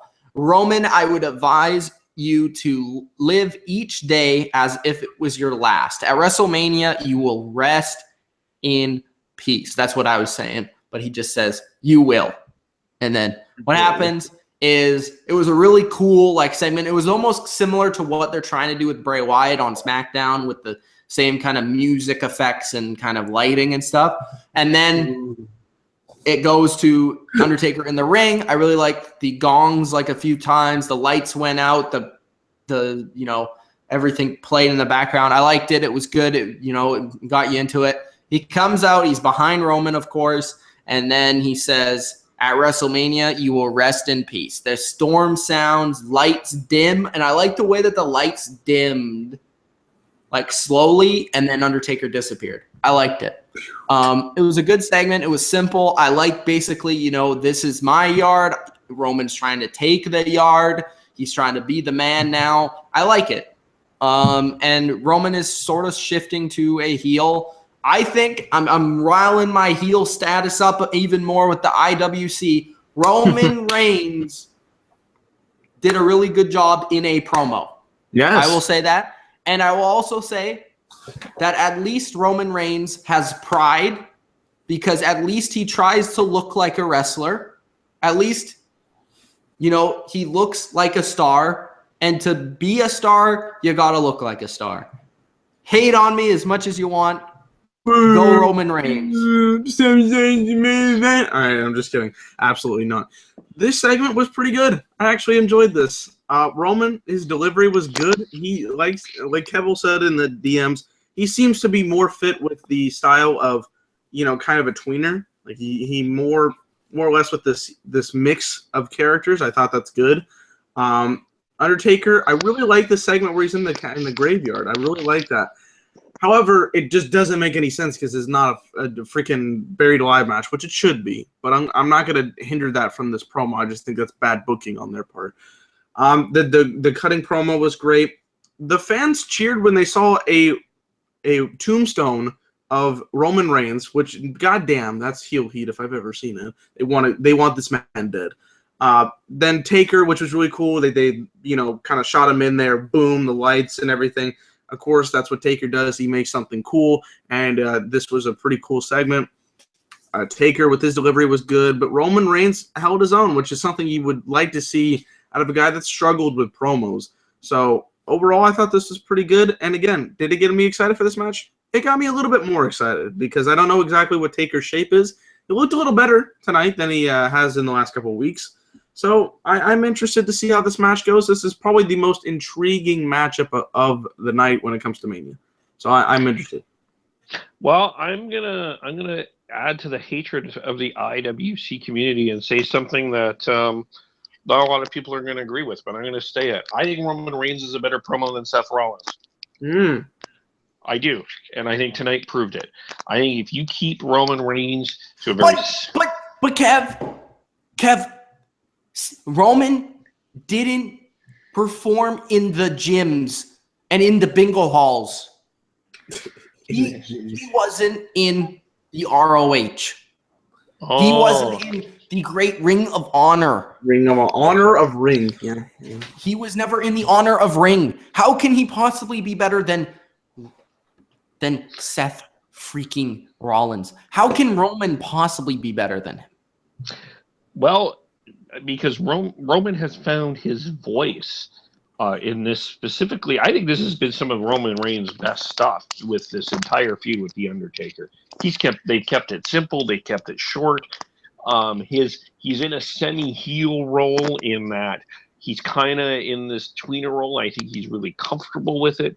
He hasn't had to cut this massive, lengthy, cheesy crap that he's been given for the first few years after he left the Shield. And legitimately, I'm going to say this. I think he's going to win the match. I think he's going to pin The Undertaker. I think he has to go over here. I don't even know why this would even be an argument, but I think you've got to put him over here. It's enough that you can finally.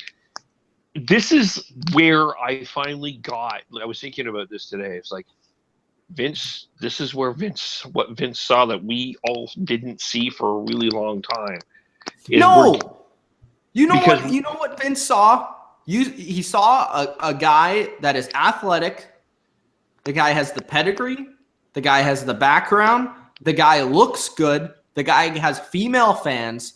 The guy can appeal to kids. It's just the internet community that hates on him because he's John Cena 2.0, even though he's nothing like him. And that has been the problem with part of the way that they're booking him. They're trying to book him like the 1980s superhero, like John Cena, Hulk Hogan, but he's not that. He's totally different. He has a totally different personality.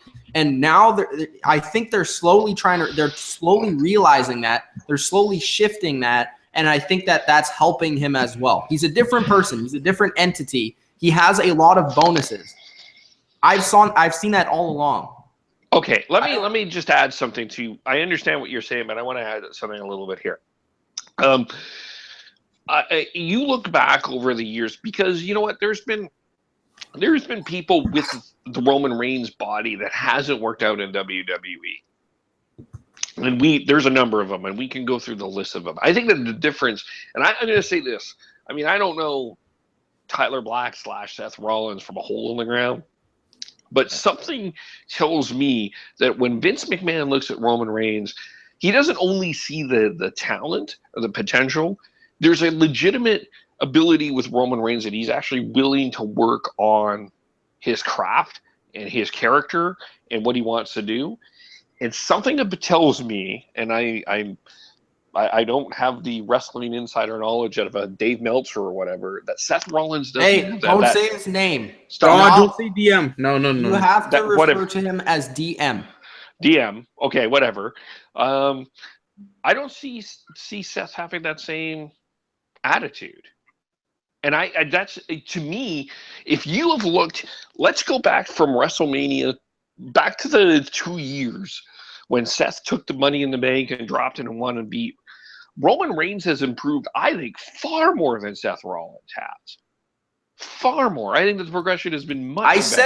I said this. Rollins is where he was before WrestleMania 31. I said this on this review. And I also think if we're throwing this in here, Dean Ambrose has gone. Oh, he's in the toilet right now. Yeah, like he really is. Arian says that every time you talk, he's going to chant CM Punk. Why?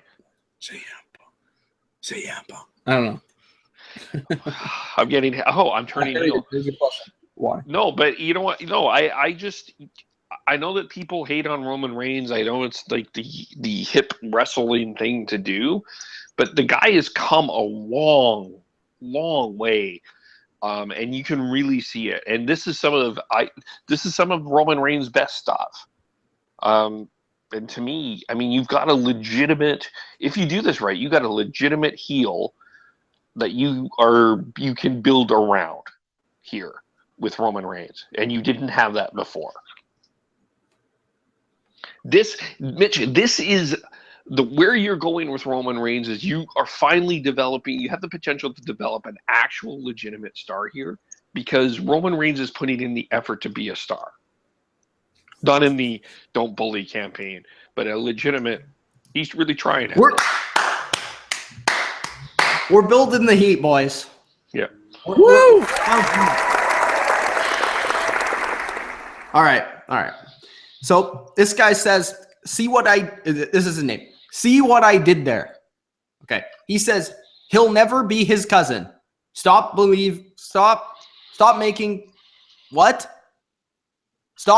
believe the problem is something other than that of what is you, Roman Reigns. What?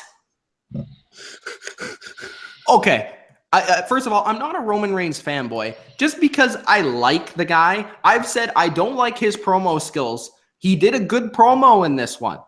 I don't think you can really argue that. He did a good job. He did a fair job. I thought his interview earlier wasn't very good, but he's a good wrestler. He puts on good matches. And you think about the history of wrestling. Have we ever had a star in wrestling that was not, he says it's like you're a homo. Because I said he has female fans. Bro, do you hear the reception that he gets? His next comment. He just commented. Bro, he gets reception from girls because he's a good-looking guy. If you're not willing to accept that, then that's on you. Okay? I'm straight. I can see a guy that's good-looking. Roman is good-looking.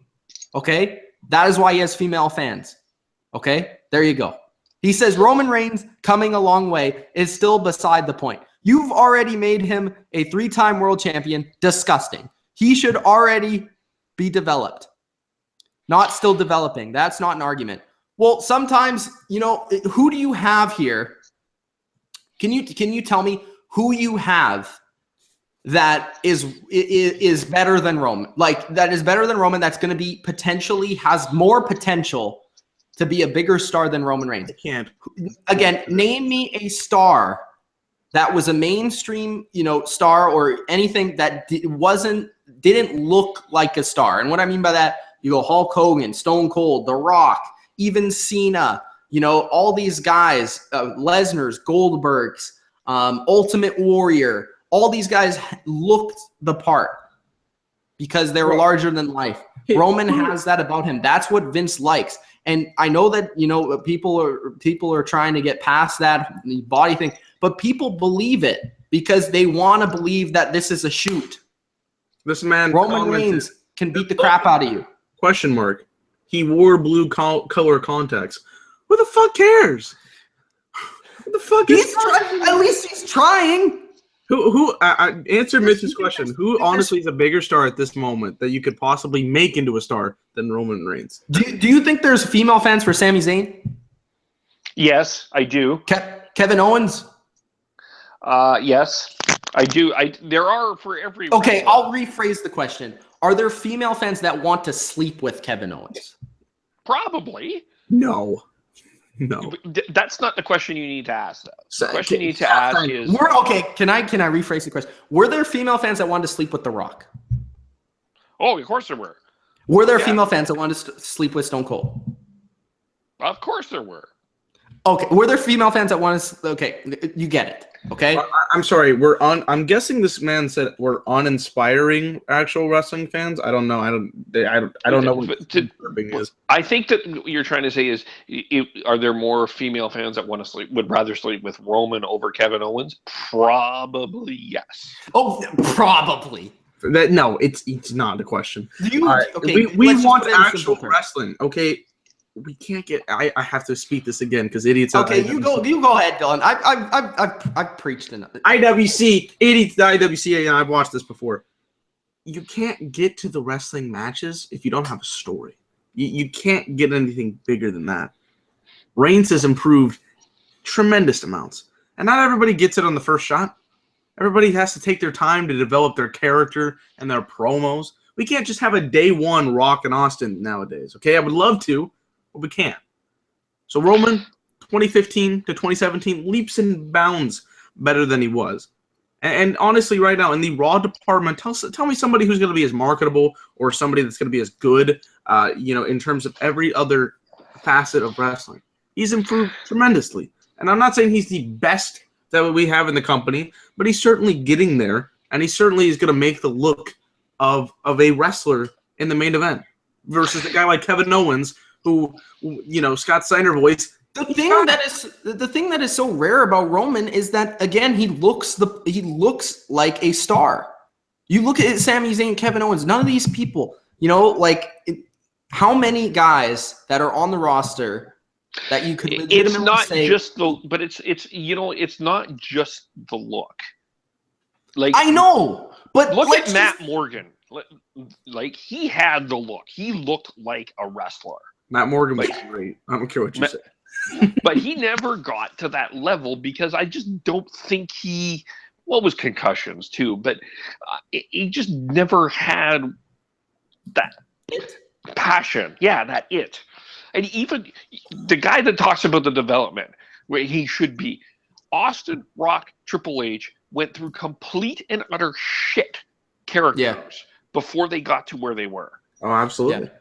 and Triple H was Hunter Hearst Helmsley parading around and doing pirouettes, if we all remember. The Rock was Rocky Maivia. Stone Cold Steve Austin was the $1 million the ringmaster. The ringmaster. So every single John Zeta did this Doctor of Thugonomics thing that didn't necessarily. He was pretty generic at the start too. You all got to start somewhere, and you grow to something. And The Rock got death threats back in '97 for his character, and look at him. Yeah, one of the goats. Okay, end of discussion. You don't win against us. Can I also just say this? The guy has a freaking picture of dude's muscles as his thumb. And he's telling me that the look doesn't matter. He also avoided the question we've been asking him for minutes. So, didn't really help out his discussion at all. Don't come. I'm heel. I'm 10. I'm a heel at a 10 right now. Don't come over here like that. Okay. All right. Let's continue on. Enzo and Cass versus the Club. This is what I'm talking about. This is what Kev is talking about. Now, Enzo doesn't have the traditional look because he's not going to be a main event star. No. But what he has is the it factor. And he continues more and more to remind me of the Road Dogg. Does anyone remember the Road Dogg? Jesse James. I am not. Anybody remember that guy? Yes. Okay. Does he remind you of Road Dogg? No, he doesn't. But I do see where you're coming from. He doesn't. I think slowly Enzo is coming into his. He doesn't remind me of anybody, and that's a compliment. That's a good thing. But I think like if we're doing a mock draft, comparable. Yeah. If I was to put in somebody in comparison, I guess. But yeah. I think he stands out on his own. He stands out. He tries. He wears different clothing. He does different stuff. He switches his promo, in little ways to incorporate the fans every week and, make the crowd get riled up. He gets it and he has it. And the fans like him for it, and he's himself. I think one of the things I saw a video today on Facebook. It was about The Rock and The Rock describing about why he's this way and why people like him and stuff and why he's where he is, and it's basically finding in the WWF back in the day when he was Rocky Maivia, people didn't like him, but he figured out that people didn't like him, they didn't like what he was doing, what he was portraying, which wasn't him. So once he found him, which is what Roman Reigns is going through, people started to like him. And Enzo has always kind of had that, where people have always liked him because his character is him, and that's the best characters. So basically, in this we got the practice thing, which was good. Cass actually was very confident in that. I thought he did a good job with the whole practice stuff. The Sunny in Philadelphia line was good. And then I was just wondering why they were going to have a match, but then it didn't matter. Like, I was like, okay, God, if we have a match between the Club and Enzo and Cass when WrestleMania is this weekend, I'm going to freaking stab somebody. But anyways, they don't. Sheamus and Cesaro come out and hit them with ladders, and there's ECW chants and all that stuff. The Club then hits Cass while he's standing tall with the ladder. Looks really stupid looking the other way. But it was like a whatever segment, and it led to nothing. I hope it leads to a ladder match because that's what it looks like it's leading to. Assuming this is going to be a ladder match. Assuming it does. But I want to go back to the Enzo thing. There's a lot of questions with Enzo and Cass going forward. One, do you think they'll ever, last as a tag team? Two, are you worried about Enzo going forward? Do you think he can make it on his own, or do you think the WWE is going to kind of derail him and only push Cass? Because I think Enzo brings a unique thing to the WWE right now, something that not a lot of people have, which is the it factor. And he's also very good on the mic and captivates people when he's speaking. And I don't think a lot of guys on the roster, the current roster, don't have that. I think that. Go ahead, Dylan. Okay, sorry. You know, our good buddy Mike, we'll call him Mike and not Mark. You know, he brought up a point in our group chat, and I think it's a good point. I think Enzo and Cass really work together well. Enzo's a really good mic cutter. He's not the greatest in the ring. Big Cass suffers from a huge disadvantage having Enzo as his mic guy, but he can be the big powerhouse that really helps him out in this situation. I see that as if they're going to do like a split up, it has to be in a long time. Like, I hope they win the tag titles on Sunday, keep this continuing, because it's one of the hotter acts. And I think we saw this a couple months ago with the Rusev and Enzo feud. It was really good. It was really hot. It was one of the best things on television for wrestling. And we saw some really good segments, some good vignettes, or not vignettes, but like other different segments that we don't usually see. So, you know, you can put Enzo in the right situations and everybody's going to love him. And there was really good things to talk about with his promos and how he adapts with certain situations. And that's the great thing. I just think that they need to stick together to help themselves out for different ways. And I think that's the best way to go for now. Maybe later on, if both guys get better in their own fields, then we can, you know, work that out. But I think right now if they win the tag titles, they'll have some good things about them. And they might get even more hotter, which is a good thing. Before Kev goes, I want to say this. I think that Enzo specifically, but both of them, Enzo and Cass as a tag team, suffers from wrestling syndrome, which I feel like today everybody expects everybody to be a great worker.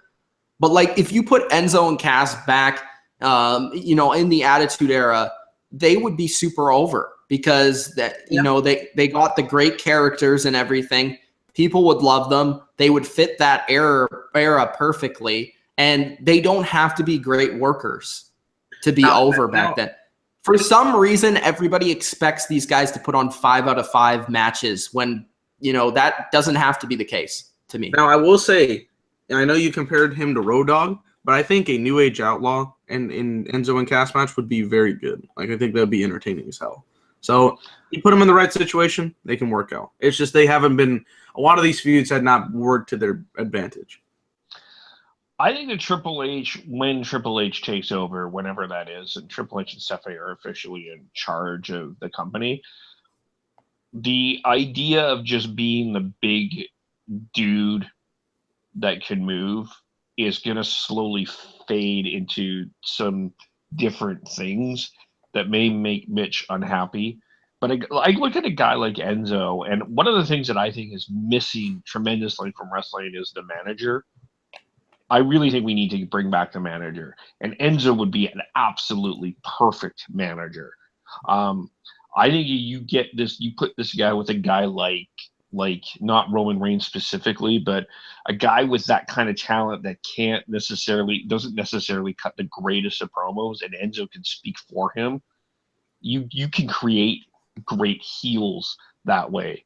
I see Enzo as like one of those future managers, and I that's where I see Enzo kind of going. He kind of reminds me of J.R. Foley a little bit, an old Stampede Wrestling guy, just sort of that kind of manager. He can cut those kind of promos. Maybe a little bit of a Bad News Allen back in the 80s for Stampede Wrestling before your guys' time, but he kind of reminds me more of that. I think Cass would be fine though on his own. Like if you keep this team together for a year, I'd love to see them in a match with the Usos. I think that would be just a fantastic tag team match. You split them in a year, though. I think Cass would be fine on his own. I think Cass would make a pretty good heel. You would have to change his gimmick, though. I think Cass would be a better face actually than heel. Interesting. But yeah, he's got more of that baby face look. But Enzo as a manager, I think would be great. Especially with look at the guys at NXT right now. There's not coming up. The guys that are coming up don't cut great promos. Oh no. NXT is known for its matches, but is not good right now. It's in a very bad state. NXT has never been my thing, but it's not good right now. Even Dylan will say that. No, it's pretty trash. That's and I'm actually worried. You brought up that point with Triple H. I'm worried about wrestling in the future with Triple H. To be quite honest with you, it's turning more and more into ROH with production. It really is. Well, ROH has terrible production skills. Exactly. Terrible production. Like, it looks like I'm producing ROH. No, I mean, that's what I mean. It's Ring of Honor with production value. That's what I mean. Mm. It's turning into that, which I'm worried about. Yeah. Yeah, I certainly see what you're saying there. But I mean, I think the way that we're looking at, like, you look at Mitch, you look at wrestling sort of the old school, like, you have to look like a wrestler, but you even look at like ROH right now, some of the biggest stars like the young bucks. The Bucks of Youth do not look like your professional. I hate Ring of They Honor look like right 11-year-olds. I know. But I want to make this clear. I don't believe in just the look, okay? I think that's what you need to become a star. But I've said this before. I mean, I believe in certain things in wrestling. And first two, storylines, characters. That's what I like in wrestling. If you don't like that, cool. But that's what I think makes it most successful. And that's what's always drawn me to the product. And then the next is I like it when matches feel real. I like it that's why I'm more of a fan of the hardcore matches, because it feels real. It feels like a shoot. And we'll get into why I appreciate Goldberg and Lesnar later with that style of wrestling. But yeah, it's just like those are the three main things, along with it's more not necessarily having the look, but just having pride. Like, I don't respect Kevin Owens when he goes out there and he's a wrestler and it's his job to look good. And it's his job. Think about that. Think about being a broadcaster and not taking care of your voice. Think about that.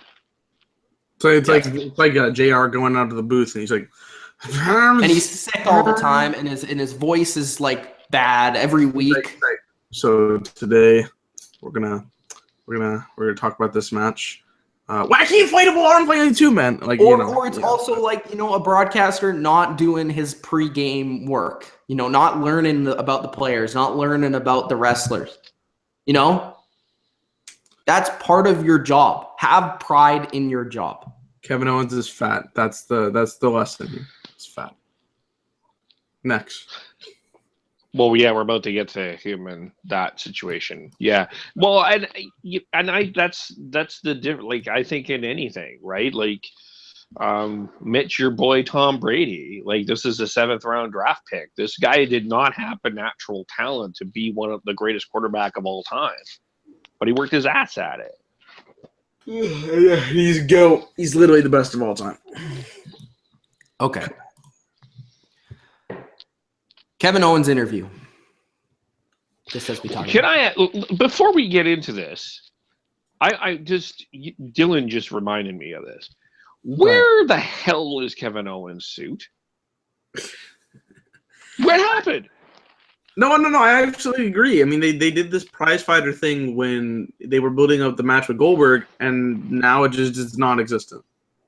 Non-existent. Maybe he doesn't fit the suit anymore. I don't know, but that's not a good thing. Okay. This segment was good. Yeah, Dylan, can you describe the interview? I will say this. I thought that the interview was one of Kevin Owens' better deliveries of any promo in a while. Yeah. I thought it was pretty decent. I mean, for an Owens promo, he struggles sometimes to get your attention. But in this promo, I think he did quite good. He talks about the feud with Chris Jericho. He's like, you know what? I was a fan. I'll admit I was a fan of Chris Jericho.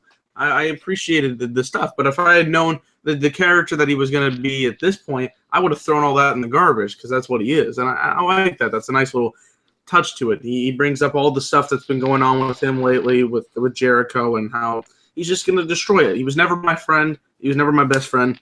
And it's going to be over. I'm going to end his career in 6 days, which – it kind of sounds simplistic, maybe a little cookie cutter, but with these Owens promos, they always seem to be hit or miss. They never really seem to connect all the time. And this promo was quite decent. He brought a nice delivery to him. He had that kind of feel where you're like, all right, it's a little short promo before we get into what they're going to be doing later on in the night. And it was a good teaser. So for an Owens promo, I thought it was pretty decent. Yeah. And Bret Hart, we do not need you. We do not need you. The best there is, the best there was, and the best there ever will be. Please come back, Bret Hart. As Stone Cold once said in '96, if you put S in front of Hitman, you have my exact thoughts on Bret Hart. That's what I will say. All right. Let's continue. Man, this is drawn out. All right. Video package of Rollins and Triple H. Now, like I continue to say every week, we need 3 hours of Raw just to be video packages all the time, every minute, because this was absolutely fantastic. This was amazing. And I swear to God, they make their feuds nowadays based off of what they want to do in their video package. Oh yeah, it's like a movie trailer. They made the movie trailer before they made the movie. It's weird. But it's a great video package. I love it. With a great song. Yes. Whatever song they used in that was great. This should be the WrestleMania song. And oh, you don't like that? Hey, you know they're performing live at the show. Yeah, it's great. That's green awesome. light, red light, yellow light, orange light. Now they need Discover on there, and it will be a banger WrestleMania. Bret Hart says he should be Kevin Hart or Kevin Brett. Kevin Owens. Kevin Owens should be Kevin Hart. Arian says Owens is very annoying. He sounds like a kid. He is corny. True. Well, this whole WrestleMania, part of the problem with this WrestleMania build, I mean, it's generally been good, but one of the things I've hated is the tagline of the Ultimate Thrill Ride just turned me off. And this theme song has turned me off. This is the worst WrestleMania theme song of all time. I actually like the song. The song's not bad. I don't like it as a theme song. Yeah. And then they also put the Thrill Ride, okay? It's an okay tagline, but they used it so much tonight. I was like, all right, it's overkill. Chill out. Yeah. It was pretty much in every single promo tonight. Yeah. Okay. Kevin Owens versus Sami Zayn. That's all I'll say. I don't want to say any more because I don't like these guys. It was a pretty pointless match, actually. It was a really... Well, it was a good match. I mean, Sami Zayn's career was on the line. Good God. Michael Cole didn't say that enough. Did you really think he was going to lose this match? Come on. No, so Owens does a nice... I wish he did. They had their match back and forth. Owens knocks Zayn down. It takes control. Out comes Oh No Samoa Joe, who seems to be dressed better than Kevin Owens for some in particular reason. They come in. Joe comes in and attacks. Because he has pride. Yes. Jericho's music hits. Joe is staring with a baseball-like pose waiting for Jericho to come out from the stage. He's staring for at least, I thought, was about 23 minutes and 43 seconds. Jericho comes in from behind, knocks him down. Owens comes in, knocks down Jericho, knocks out Jericho. Zayn does the quick roll up, and Zayn's career is saved. He lives happily ever after. Owens and Joe beat up Zayn at the end there, and then Jericho comes in and knocks him out. And then at the end, Jericho pulls out the pen and the list, and he goes, and he finally got to put. He didn't get to do it last week. He goes, Kevin Owens, you know what happens when you betray me? You just made the list. No. And Owens overacted that to the ridiculous sense, but Kevin Owens is finally on the list. Yeah, that was that. What my problem with this continues to be, they're trying to build a destroyer named Samoa Joe, and this destroyer keeps getting nullified by a 47-year-old gentleman. I have a question. I'm confused. I don't like how they're building Samoa Joe. Yeah, I don't either. I have a question, Kevin. Yeah. Since the first week where he attacked Seth Rollins on Raw, what have they done for Samoa Joe to make him look like a badass or the destroyer? He's come in and attacked Sami Zayn. Okay. And that's it. Vanilla Midget. All right. He either makes himself look like a goof when he gets beat up by Chris Jericho, or he stands up to guys like Braun Strowman who look way more intimidating. So the intimidating factor of Samoa Joe just gets taken away completely. The booking for this man since his debut, or the week after his debut, has been just not good. And that's what a lot of NXT guys have had the problem with. But at least with Joe, there's talent because he knows how to cut a good promo. He knows how to work. Yes, he's a little bit bigger, I guess, but he has more pride, and I would say, than Kevin Owens does in his craft. I think he's an overall better wrestler than people give him credit for. And now we're in the situation where, I mean, he's not going to be at Mania unless if he's in the Memorial Battle Royal. He doesn't look intimidating compared to, what he should be. He just doesn't have anything for him. So he kind of looks like a goof every time Jericho, chair to the back of the head or something like that, you know? Yeah, and I think, the first time we saw Joe was with Triple H when he took out Rollins. Right. And we haven't seen Triple H and Joe together since. No, we've heard mention of it, but we haven't seen them together. Like Triple H has been doing the one beating up Rollins and we haven't seen Joe. And I understand why, because if we're supposed to focus on Triple H and Rollins, but you would think even. Well, no, there was that one promo where Joe was standing behind in an Undertaker-like fashion, but you would even have thought tonight that Joe would have stood beside Triple H. Yeah. You would have thought. Yeah. Even the Foley promo a couple weeks ago, Triple H came out by himself. There was no Joe with him. Like, you would think that these two would be attached at the hip if there was an affiliation. So I'm just a little confused about what they're doing with Samoa Joe. Uh-huh. Yeah, it's really confusing. Yeah. Is Mitch... Are we done now? We're done. We're done? Okay. The only other thing is I probably would imagine Owens is going to go over here, but I could see Jericho winning too. But I think what's going to happen is Owens is going to go over. Jericho's probably going to take time off. He is scheduled for April, May, though. Mm-hmm. Interesting. He is scheduled for, so I could see Jericho winning. Okay.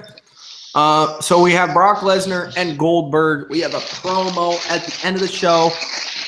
Whoa. You got that, Kevel? Yeah, got it. All right, Lesnar and Goldberg. I was excited for this just to see what was going to happen, and ultimately I was a little bit disappointed. So Brock Lesnar and Paul Heyman come out, and we have ECW chants. Paul Heyman, I would like him to describe it himself. And I feel like I did ask Dylan to get Paul Heyman for the show. Yes. Maybe he's here, maybe he's not. Oh, is that Paul right there? Whoa, where is he at? Yes, Paul Heyman is in the building. All right, welcome, ladies and gentlemen, to another episode. My name is Paul Heyman, right? You all know me. I got my advocate here, Brock Lesnar.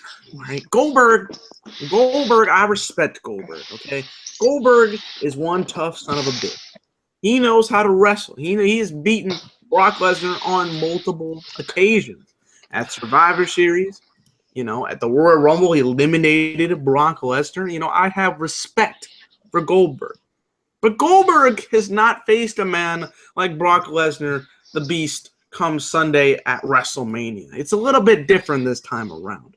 Brock Lesnar is a conqueror. He is a beast, and he will not be stopped on the ultimate thrill ride of WrestleMania. He will get that Universal title, and he'll do anything in his path to win. Goldberg.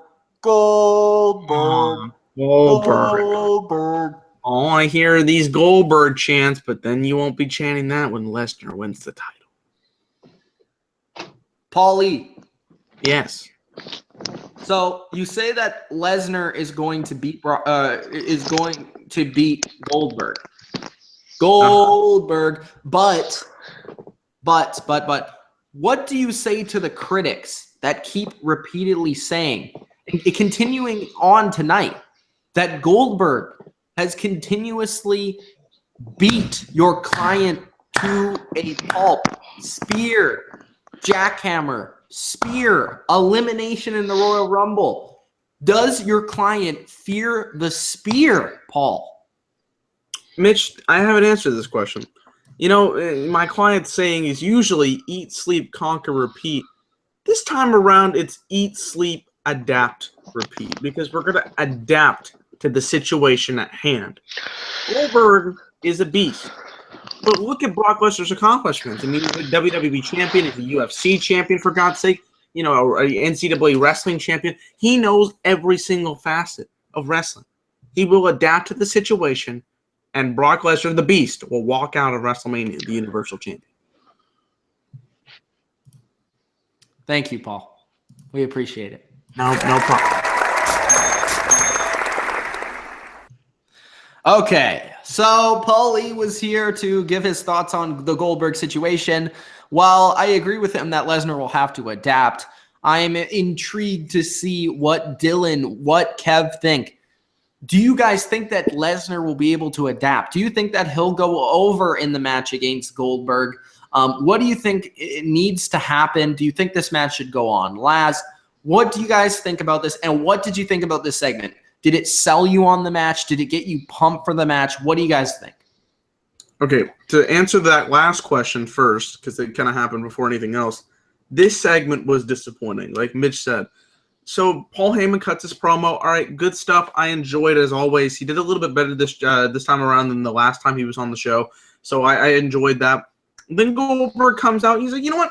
I'm going to bring the fight. Let's go ahead and fight. We fight, and Goldberg spears Lesnar one time. Lesnar sells it like he just got ran over by a car, and that's the end of the show. And I was kind of like, really? Come on, man. Like, where's the face-off? Where's the epic battle? The confrontation? You know, maybe a couple jackhammers or something like that. I know they got to wait a little bit till Mania, but this really didn't sell me on the match. And I'm still very high on this match. I think it will be the main event because in this day and age, the biggest match, the moneymaker, goes on last. I like certain matches like Bray and Orton, and the universe, or some other feuds that have been really good, like H and Rollins and Taker and Roman Reigns. But at the end of the day, the match that's going to make you the most money and the people that are going to get the casual viewers invested has to be on last, and that's Goldberg Lesnar. This is the biggest match that you could have possibly made in the situation. I think they did not do a good job of building the matchup tonight. I think they did a pretty poor job, actually, because it didn't get me more invested. But overall, I think this match is going to be good. Do I expect a 20-minute 5-star classic? No, absolutely not, because that's not what these two guys do. They want to beat the shit out of each other. Goldberg was in an interview last week, and he said this match is going to be a bloodbath. Is that going to happen? Maybe, because it's a main event of WrestleMania. That would be cool. I think at the end of the day, Lesnar will absolutely beat the shit out of Goldberg. Maybe we have a good back and forth where they want to kill each other. At the end of the day, Lesnar wins the match. I think Lesnar will win. We'll get more into that in the preview in the next couple of days, but I think this is going to be a good match, and I think it's going to be a little bit different from what we've seen the last couple of times, and it definitely deserves to be the main event. Okay, well, first of all, we'll go to the promo part. This wasn't one of Paul's best promos. I think he was trying to be funny. I think the crowd threw him off a couple of times. I don't know what his whatever the hell he was trying to do at the end with the last rites. But at the same time, I know a lot of people are not going to like this, but I thought I liked the spear, actually. I thought it was really interesting because the whole storyline that has been coming into this WrestleMania has been that spear. The spear knocked him down, Lesnar down at Survivor Series. The spear knocked him out of the Royal Rumble, and the spear knocked him down tonight. So that's the storyline that we're building towards WrestleMania going in, is that spear. What I understand that, Kev. Hang on, not finished. Okay. Not finished. I think what's interesting, the story that is going to come out of it is how Lesnar, I'm intrigued how Lesnar counters that. That actually intrigues me and has interested me more in this match, because it's what is Lesnar going to do? Is it going to be like spear 1, 2 and he kicks out, or does Lesnar do the Kimura? I'm intrigued of how Goldberg is going to lose this match, because I think Lesnar goes. Oh, I think there's no question in everybody's mind that Lesnar goes over, but is Goldberg actually going to tap out? Because I could legitimately see that happening, and that would be a really interesting way to take Goldberg, for Lesnar to go over Goldberg, as if he does that old Kimura lock and breaks his arm or something like that. The Brock. You're talking about that one. I was thinking the Brock lock. Yeah. So I understand that I understand Dylan's point that people were probably a little bit disappointed. I think a crowd was a little bit disappointed. But I thought that it builds to, the spear has been such a key part of this feud that it intrigued me more in this match, not less. Okay. I will say this. I understand what you're saying, and I understand the story of the spear, but I feel like they just missed and glossed over the redemption and revenge and the story of Goldberg, the story of Lesnar not being able to beat Goldberg. I don't think they sold that enough. They haven't done a good enough job of doing that. Because if you think about Lesnar's career, maybe video packages will sell me when we get into them. But Lesnar, like, if you think about his career, there has never been one wrestler that has dominated Lesnar. The only guy is Goldberg. And I feel like they haven't done a good enough job of that. And maybe that's just me. Maybe Kev thinks a different way. But that's what I think. And the second thing why I was disappointed in this segment is, I'll say it, and a lot of people don't understand me, including Dylan, it was too wrestling. It was too cookie cutter. It was too basic. This is the show before WrestleMania 33. Let's do something a little bit more creative than spear. Let's get the fans. That's what I was saying, cookie cutter. Just the way you say too wrestling. It's too wrestling. How many times have I seen spear? How many times have I seen a move finish the show? How many times can I see something we've never seen before? But we haven't seen. I mean, we haven't seen this before. They haven't. This is a bit different, and where I'll disagree with. It just fell a little flat. It's like, okay, WrestleMania 33 is this Sunday, and with a spear, Goldberg celebrates. I just was expecting something a little bit less simple. Think about it this way, Ken. That conversation is 5 seconds long. Okay, Vince, we're going to have Goldberg spear Lesnar. End of story. That's it. There's no time put into this. It is super simple. It wasn't elaborate. It wasn't creative enough for me personally. It didn't wow me. And on a go-home show going into WrestleMania, it needs to wow the audience. That's how I feel. Okay, but Heyman sold this because he sold it. I thought where maybe it lacked was in the commentary, because the commentary didn't sell that as what it tried to. Michael Cole tried to sell it, but it didn't necessarily go. Maybe didn't go over. But I think there is an intriguing aspect of this if you've been following this Goldberg Lesnar story about the spear. I think that you have this such an interesting story going in about how do you counter. See, Kev, I also think that's too inside baseball.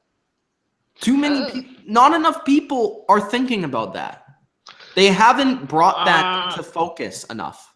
I don't know if I agree with you because they did this, like everything that Goldberg and Lesnar has been at the major pay-per-views. Survivor Series, Royal Rumble, WrestleMania. I think that I will add on to the fact of Michael Cole. Michael Cole did a terrible job of selling it. He kept saying that Goldberg took down Lesnar. He said spear once. And then after that, or before that, the camera shot was atrocious. I thought it was terrible. The camera of the spear, you mean? Yeah. The replay of the spear looked good, though. The replay did, but when you were watching it live, it didn't look good. It just looked like, what the heck just happened? You know? Yeah, okay, and I'll grant you the artistic part of it, but I still was like, all that being said, I was left. How is my thought was, how's Lesnar going to win this match? Okay. And for me, that was the intrigue, because I think, you know, and maybe for me, you're not selling me on WrestleMania 33, and I really need this to be an epic match, epic moment for me to buy it. I don't need that, but maybe Cash, your sister might have needed that. I don't know. So maybe I'm a little bit different. So, but I didn't hate it. I didn't hate it. I was like, I didn't hate it. It was expected. It was simple. I wanted something a little bit more elaborate. I think it was simple would have been if they just went in the ring face to face and didn't touch each other. That would have been your basic. I would have called that more wrestling. You're too wrestling.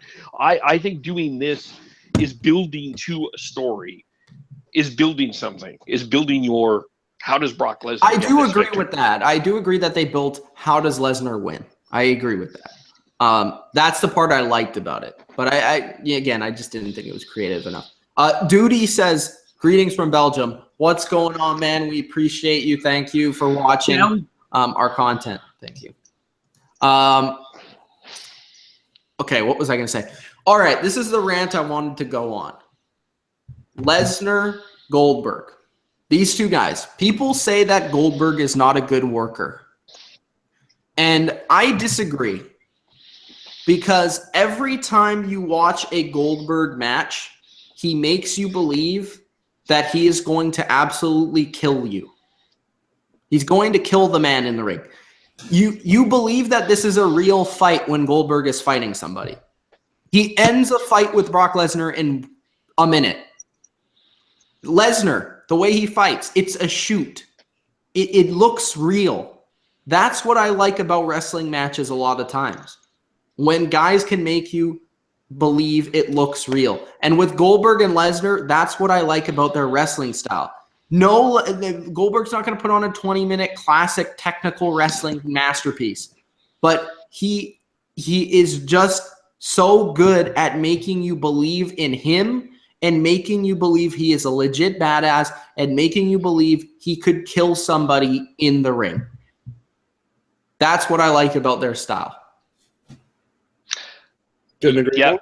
I couldn't. Yeah, I agree. I think that's when what they've done with Goldberg has been short but simple and has worked. I think the crowd has generally, other than the Chicago crowd, been invested in him, and I liked it that they kept Goldberg off for the last couple of weeks and they brought him back tonight. I do like that. There was less of him, and I think it helped tonight because the crowd was generally happy to see Goldberg. And yeah, I mean, didn't like the promo though. I don't know. Just last little bit with Heyman hasn't exactly been some of his best stuff, and I don't know why. And maybe it was just we have too high expectations of Paul Heyman, but not been some of my favorite stuff. Like especially tonight, I think he was trying to either. Is he getting stale? Yes. Yes. I think it's time to split those two up. Yeah. I agree. Roman. I think Paul would fit well with a Roman. Okay, are we done? Yes. I feel like we're done. I think we've accomplished. I think we've sold the. I think we did a better job selling WrestleMania than the Raw did tonight. Mm-hmm. Okay. Let's give us our ratings, and then we're gonna talk about quickly if we would, again go over the fact: are we excited for WrestleMania? And then we'll get into plugs. So let's start off with Dylan. What is your rating for Raw on March 27th, 2017? 3 out of 10. Now, that's a very shitty score for a go-home show to WrestleMania. But I'm going to explain why it gets a 3 out of 10. One, I'm a little sleep deprived. Maybe that hurts the grade. But Triple H says, "Eat well. You don't need to sleep well." Yes. well, some people got to sleep. I like my 8 hours of sleep. I like taking naps, unlike Drake. In this situation, this is supposed to be a go-home show. And I know Jake stressed a lot about this with go-home shows, but this isn't just a go-home show. This is a go-home show to WrestleMania. Did it accomplish what it needed to accomplish? Meh. In some factors, it did. And, Seth Rollins, Triple H, and Roman Reigns, Undertaker, they did have some pretty good segments that got me more interested in those matches. Okay, good. You have other segments, like the women's stuff, where it just made me even more pissed that this match was going to be on the show. And you got Goldberg-Lesnar, which is a good feud, and I'm enjoying it, but it didn't help me at all to get to want to watch it more than I already wanted to. Some of the segments I could not care about, and they were stupid, like the Cruiserweight segment and whatever the fuck the over-the-top Battle Royal was. And some of the show, again, I have this, 5.1-inch screen that I really like to be on, and, ADHD kicks in. So some of these segments, I'm over here, and I'm like, why am I supposed to care? So 3 out of 10, I think, is fair enough. They did do some good stuff, but at the end of the day, more negative than positive, and that's not a good thing with the go-home factor, and we'll talk about, the little stuff afterwards, but a pretty meh show for the go-home show. Kevin. I'm going to give this a 5 out of 10. I thought the Reigns Undertaker stuff was really good. I didn't mind the Goldberg Lesnar stuff. I didn't mind the Owen Zayn match. Other than that, the show it's the question is how you. I don't think that Raw has figured out how to build your last WrestleMania and giving too little or too much, and I felt probably they gave too little. And the last 3 Raws before WrestleMania, as I said at the start of this, they've struggled with that, and they haven't found that balance. I think I'm intrigued by the Goldberg Lesnar, but to be completely honest with you, the matches that are intriguing me more are the matches from that Reigns and Undertaker is kind of intriguing me, and I think Triple H and Rollins will work really well. But it's those SmackDown matches that I'm actually looking forward to more. Ms. Zena, I think, is going to be like the tag. I think when they're in the ring together, I think they're going to do. Miz has done a absolutely fantastic job of building this match up. You got the Daniel Bryan intrigue. Bray and Randy Orton will have a really great match. That might be match of the night. And I might be in the minority because I'm not a big fan of this, but I think AJ and Shane will actually put on a better match than people think. Oh, absolutely. It's the SmackDowns, and that SmackDown scramble, whatever it is, I think will be better than the Raw 4-way. I'll make that prediction right now. It has more intrigue. Yeah, it really does. To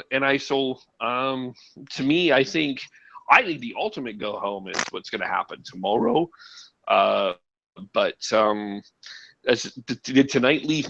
Do I turn off the TV and am I a casual fan? Am I watching WrestleMania based on this? Well, I'm watching WrestleMania anyway because I watch WrestleMania. I don't know if Mitch's sister is because I'm not Mitch's sister. So, but I'm more intrigued what happens tomorrow than I was with what will happen tonight. All right. And I just want to say one other thing though before we continue. I really think that I know Foley. I know why he's off the show, but this show missed Mick Foley and what he brought to the table. I think that that was a notable absence tonight. And I think going forward, we're going to miss Mick Foley.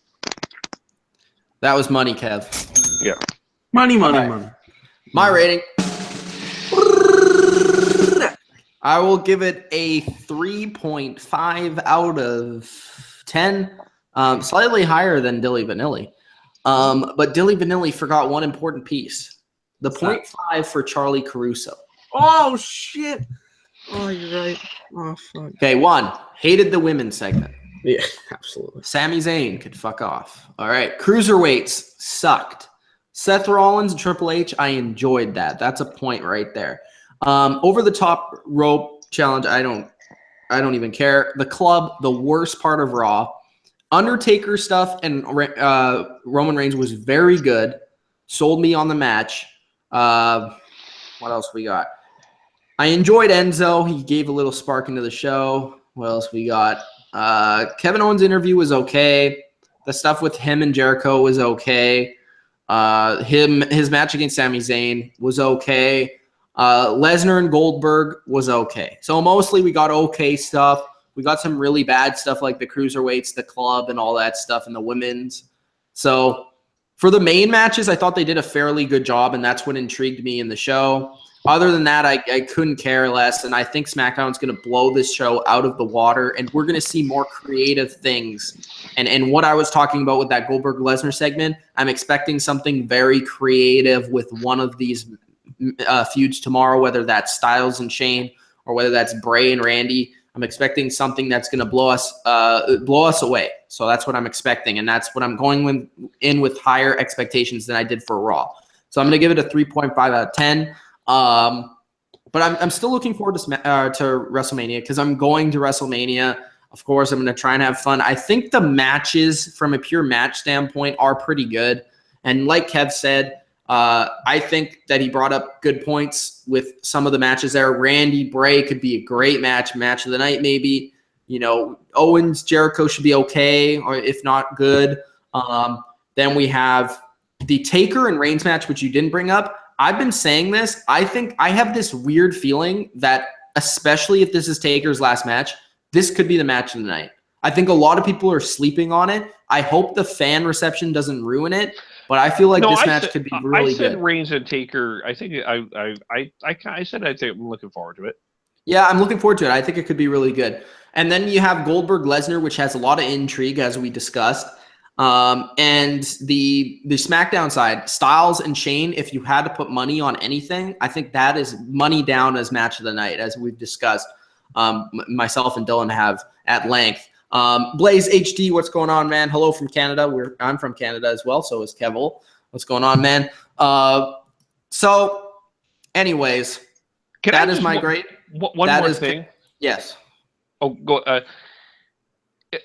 This is going to piss off the IWC community. Oh, go right ahead, bro. We're heels. Okay, we accept that. Is it me, or is this Owens Jericho build been utterly disappointing?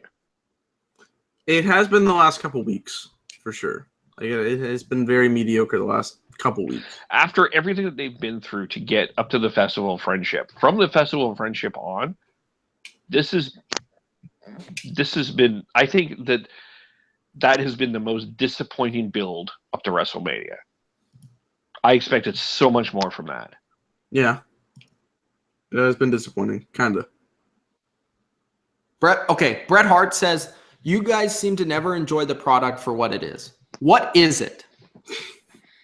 Seriously. I would not criticize it if it was good television. Yeah, if it was good. Like, I enjoy SmackDown quite a bit. You know, usually I enjoy SmackDown. I think I gave it like an 8 last week. So I usually enjoy SmackDown. I don't know if you don't watch the SmackDown reviews or don't watch SmackDown. If you don't, you should watch that over Raw. It's a superior show. But I just don't like the style of Raw. And I don't think a lot of people do. Like, even on the WWE votes on their Twitter, it's like 70% hated it. Like, yeah, they did not get a good review tonight at all. Like, yeah, it's like not well received by a majority of their audience, including the marks. So there you go. But 3.5 for me, 5 for Kevol, 3 for Dilly Vanilli. Not a great go home show, but there is some stuff to, grab a hold of and look forward to. The last thing we need to do is plug stuff. And in order to plug stuff, we have brought in another guest, and he should be arriving any second now. Oh, there he is. Who could it possibly be? It is the Macho Man, Randy Savage. And you know what I'm saying? From the grave. Oh, yeah. Macho Man in the building, in the house of Via, not the house of friendship, the red bullshit over there. All right, we're here to plug WrestleMania Extravaganza. So, go buy my DVD, Macho Madness, the Randy Savage Ultimate Collection. It's a great collection of my best matches. But you know what else is going to be great? The bottom line view at WrestleMania, brother. Let's go ahead and get down to it. So, first off, they're going to be at the Hall of Fame, but they're going to have one of their best segments, the Roundtable Podcast. Dylan, the host of the show with Mitch, Mike, and Brett. We got the list right here, ladies and gentlemen. We got the list. I'm going to tell you exactly what's going to be on that podcast, brother. We're going to have favorite memories of Mania as a kid. We watched it growing up. What did the bottom line view expect from those? Their favorite Mania wrestlers, baby. I know for a fact I'm going to be on that list, brother. We're also going to have predictions we're going to get from Mike and Brett, who are not on the predictions video that's going to be up here later on this week. So you better stay tuned for that. We're going to have our favorite Smash or Pass segment, which I know Mitch is so looking forward to, brother. But it's going to be interesting to see how it works out. It's going to be 5 stars. We're going to have our all-time favorite Dream Mania matchup. Who would we put together, brother, in these two scenarios? Who would we want? The cream of the crop. Cream of the crop. Who would that be? We're going to have a Q&A in the middle of the podcast. We're going to see what you guys want to ask us about wrestling. Do not ask the bottom line view how big Batista's dick is. We do not want to know the answer to this question. We do not know the answer to this question. We're going to have our favorite Manias of all time. We're going to talk about that. We're going to talk about our top 10 Mania matches of all time. We're going to do a little bit of a drinking game. If you want to put it in the comments of that video, you can. And then finally, most underrated and overrated WrestleMania matches. That's going to be a banger with those guys. That's 10 different topics right there. Then on Saturday, NXT TakeOver Orlando review in Orlando. It's not going to be the greatest show they're expecting, but they're going to try their best. They're also doing a JR Q&A earlier on in the day and Access, where they're going to meet a bunch of other great wrestlers. Sunday is the big one. They're going to WrestleMania. You better stay tuned. Not only do they have a WrestleMania review from a live perspective, Kevioli Ravioli right over there is going to be doing his own review in Vancouver. So, you got to stay tuned for that one. Then on Monday, live Raw review. Tuesday, live SmackDown review. Wait, that's kind of a contradiction because it's already SmackDown Live. Anyways, Macho Man is here to tell you got to stay tuned for the bottom line view this weekend because it doesn't get any bigger than this. Stay tuned. The 2,280 subscribers that have joined us and the more subscribers to come, join the bandwagon because it doesn't get any bigger than this. Macho Man out. Bottom line view in. Ooh.